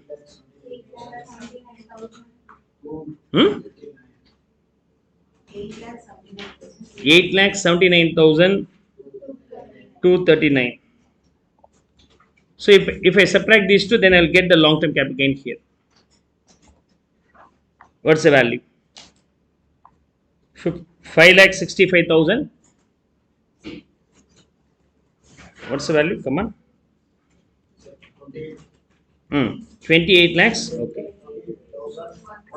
28 lakhs 28,161. So the sale happens in which date? When the asset sold? November 24. November 24 means he has the options to use what? Indexation or no indexation. So what happens in case of no indexation? Net sale consideration 46 lakhs 87,500,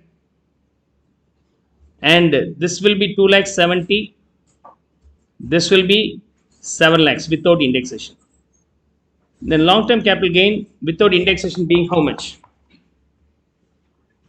37 lakhs 17,500. If he gets no indexation, the tax rate is only 12.5%. And if he adds for the indexation, 20% will be the tax amount. Find out the tax here. Come on. Multiply with the tax rate here. 20% on this being 5 lakhs 65,632. In case without indexation, you have to calculate only 12.5 percentage. The value being 4 lakh 64,688. This seems to be better than the other one. So you can recommend no need to avail the indexation. Sometimes later you don't have the indexation at all in the coming days. Okay. Because of the indexation only, this chapter seems to be lengthy calculations. Like if the indexation is skipped, the chapter is very simple. Clear? Come on, make a note of it.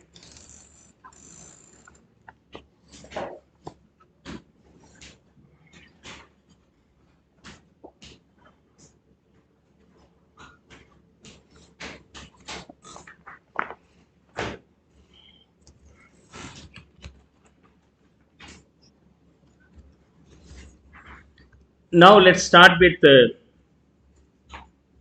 I told you the 50B will be taught at the last after completion of all the topic, including the directions. We'll finish up there.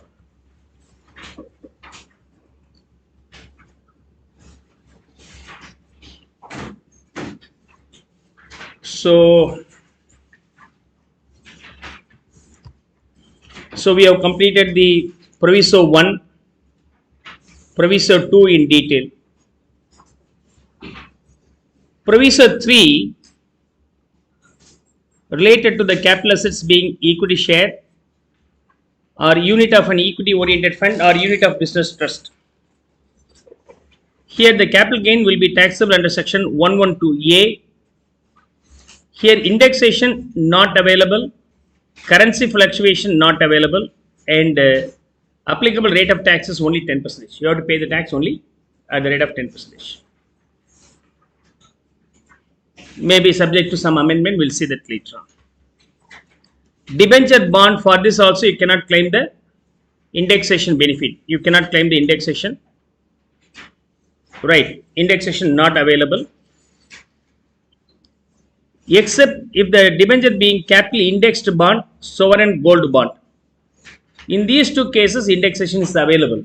In these two cases. Currently, of course, after 23rd July, indexation is not available. Only the indexation benefit is given for the land or building, land and building.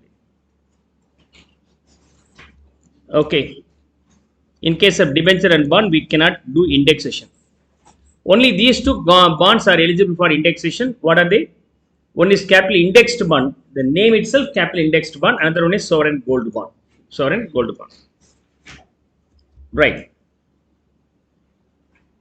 Capital gain in case of redemption of sovereign gold bond. And interest on SGB. In case of interest on SGB, it is always taxable. But in case of capital gain on redemption, how do we calculate? So SGB held by individual or other assets, assessees, sorry, others. Right. Now, this may be redeemed or transferred.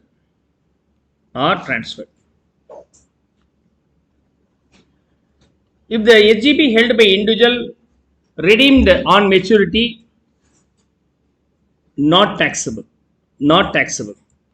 or exempt. In case if it is transferred later on before the maturity date, of course taxable. This is coming under capital gains. But indexation is applicable up to 23rd July only. Thereafter, indexation is not applicable. In the case of other assets, is always taxable, whether it is a redemption or transfer. Always taxable. Okay, always taxable. Capital gains will be leviable. Okay, sovereign gold bond.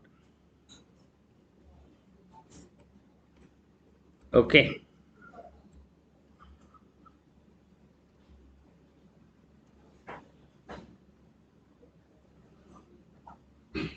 See,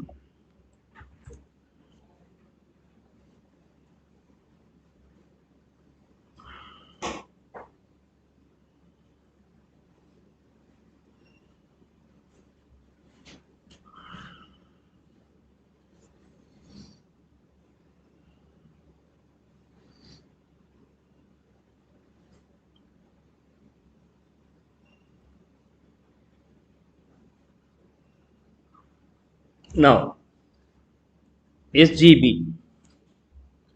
Like other shares, this SGB also traded in the market. Gold bonds. Okay. So many versions are there. Okay. So many versions are there. Gold bond. We'll see this one. 2.5 percentage May 2019 series. Means 2019 it is going to be redeemable. Usually if you purchase the HGB, the maturity period being 7 years. Maturity being 7 years, right? Until 7 years you are going to purchase the HGB just similar to the gold. What is the per gram gold price? 24 carat. The same price you have to pay for purchasing 1 gram HGB. Okay, it is named as 1 gram gold. So today the value being 10,500 rupees per gram 24 carat gold. Okay. What about the today's price? Gold price 24 carat price today. Okay, 10,233. Roughly the same number. Because of another few more years you are going to hold, you will be getting more benefit. So the value may be pretty higher. Exactly by May 29, you can simply redeem this because it was issued in 21-22. So from that date of issue, 7 years is the period for maturity. Until that period, if you are keeping and on maturity, you are encashing that with the issuer, RBI government, RBI. Okay, then nothing will be taxable. Nothing will be taxable. Until that period, yearly you will be getting 2.5% interest also on the issue price. Issue price means during 21-22, the 1 gram gold may be around 4,000 or 5,000 rupees. No, you might have paid only 4,000 or 5,000. Based on 4,000 or 5,000 you have to pay, you will be getting interest rate of 2.5% per year. So here the gold you are keeping in bond form, of course you don't safeguard to keep that in a safe bureau and any places, and also there is no damages, there is no wastages. So the gold remains there itself, right? But you don't have the tangibility. But of course, it's a bond form. If you are buying the jewelry, there may be chances of wearing and tearing, losses as well as making charges. But nothing is there; it remains as it is. Apart from that, you will be getting interest also per year 2.5% over the 7 years period. You may be getting around more than 14, almost 15-16% interest also.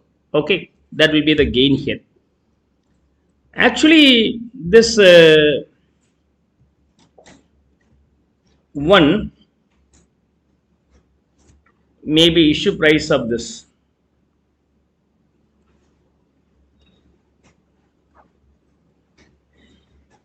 Okay, I'm not sure what is the issue price because matter of 1 year. Earlier it is 7,450. Now it is 10,612. So much difference is there in a year's period. Okay, then what could be the issue price? There is no details available. You can search over. This is called HGB. If you are keeping this till maturity up to May 2019, you will get the full value, the value of the gold by the time you will be getting from RBI, right? From RBI, May 2019. May 2019. Clear? Meanwhile, I need cash. What can I do? Can I sell? Yeah, of course, you can sell in the stock market. Okay, now you have that in your demat account, just like share, you can sell today. If you are selling today, then it's called transfer. In case of transfer, then it is always taxable. Okay, of course, indexation benefit is also available up to 23rd July. Thereafter, indexation benefit is not available. This transfer will be taxable and redemption on maturity is exempted for the individual only. No capital gain will be leviable. For the other assessee, redemption or transfer, whatever it may be, capital gain will be attracted. So you get the capital appreciation as well as interest. Interest is always taxable under income from other sources. The capital appreciation, you might have purchased for 7,000 or 8,000 rupees some years ago. On maturity, you may be getting 13 or 14,000 rupees. The difference between these two, your capital gains without indexation. Is that clear? Now the HGB fresh issue was stopped. Okay, earlier quarterly once the fresh issue was there. Now it is totally stopped because the government feels this may not be affordable fund rising for the government's purpose, right? Okay. Now, Mr. Singer has acquired 5,000 10% debentures of SBB Limited on this date for rupees 120. As on 15/3/24, he sold the debenture for rupees 200 each and brokerage being half a percentage. Then sale consideration being 200, brokerage being half a percentage means 1 rupee. So 199 being the net sale consideration, and find out the capital gain, fair market value of the debenture on this date. So minus sale cost of acquisition. Cost of acquisition, if it is acquired before 1/4/2001, then whichever is higher will be taken, actual and fair market value as of the date of 1/4/2001 will be taken. So the fair market value being 115, and cost of acquisition being 120. Between these two, whichever is higher will be taken. So 120 will be taken. You cannot do indexation. Always indexation is neglected here. So the difference between these two, 79, will be your long-term capital gain. And for how many shares? For 5,000 shares, come on, tell me what's the overall profit you are showing as capital gain. 3,95,000 will be your long-term capital gain. Indexation is not applicable for the debentures. Yes, except two bond like capital indexed bond. Another one is HGB. In case of HGB, it's available up to 23rd July. Thereafter, of course, you cannot claim the benefit.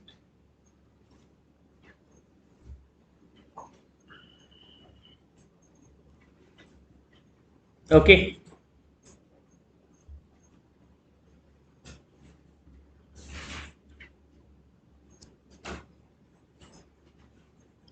Now let's move on to the next one. Sixth proviso. Shares, debentures, warrants issued under ESOP are transferred by way of gift or irrevocable trust. Then sale consideration is equal to the fair market value. If any ESOP transfer happens, then the sale consideration is nothing but fair market value will be taken. Already we studied along with ESOP scheme, sweat equity shares under perquisites, right? If the company offers sweat equity shares to the employees, right, much discounted price, probably 1 lakh rupees may be the fair market value, but offer at 60, then the difference between these two 40 will be the perquisites. Similarly, if I am offering any shares, debentures or warrants by way of gift or revocable trust, the sale consideration will not be the actual sale consideration because you are undervaluing the shares price. So you have to consider only the ES means fair market value as the date of transfer. And seventh proviso is nothing but STT not allowed. Already we discussed in detail already, right? So we no need to study this separately. So, okay. So with that, almost we have completed all the concepts here. Okay. Let me get back. Summarize what are the things we have discussed.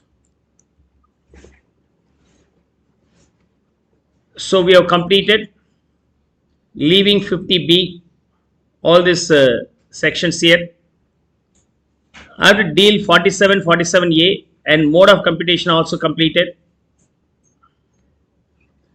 So 47, 47A and 49 to be completed. Right. Now, deductions, we have to cover 5 aspects here. So majority concepts are over. Majority concepts are over.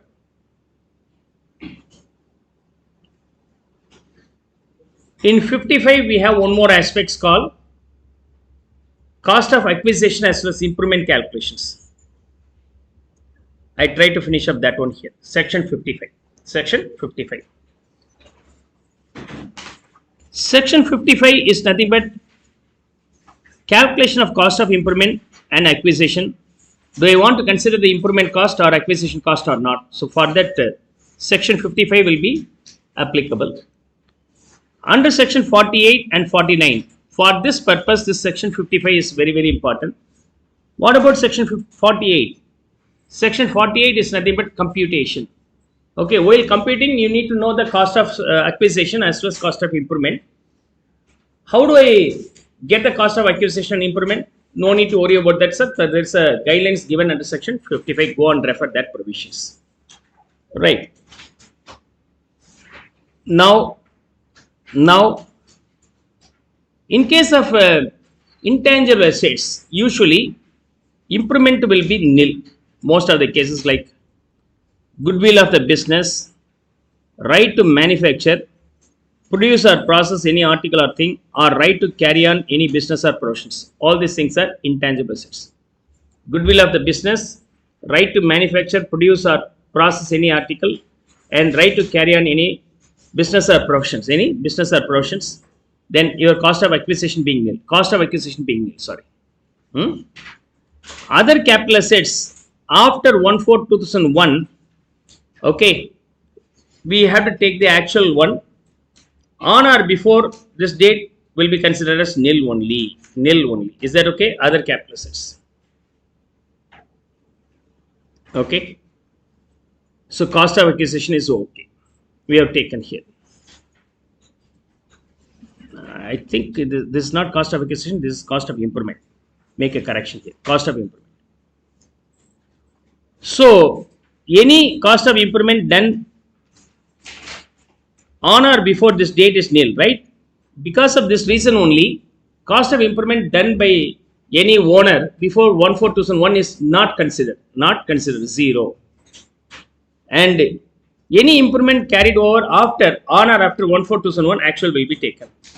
Improvement related to any intangible assets related to this will not be considered at all, zero. That will be zero. Okay.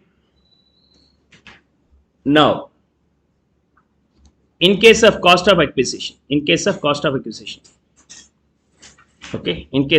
acquisition, again intangible assets, we may either purchase or self-generate. Intangible assets, okay, goodwill, patent. In-house we can develop the patent for any product. We created a patent and we valued the worth of the patent maybe say 100 crores. Okay, then that 100 crores you have created yourself, no, called self-generated. Even though you spend 100 crores will not be considered for the cost of acquisition part. Okay, cost of acquisition part. If you are purchasing from third party, the cost of acquisition will be taken. So XYZ did the R&D and they have now found out one patent and applied and got the patent, and the cost incurred for this being say 100 lakhs. What about the cost of acquisition of the patent, sir? Zero.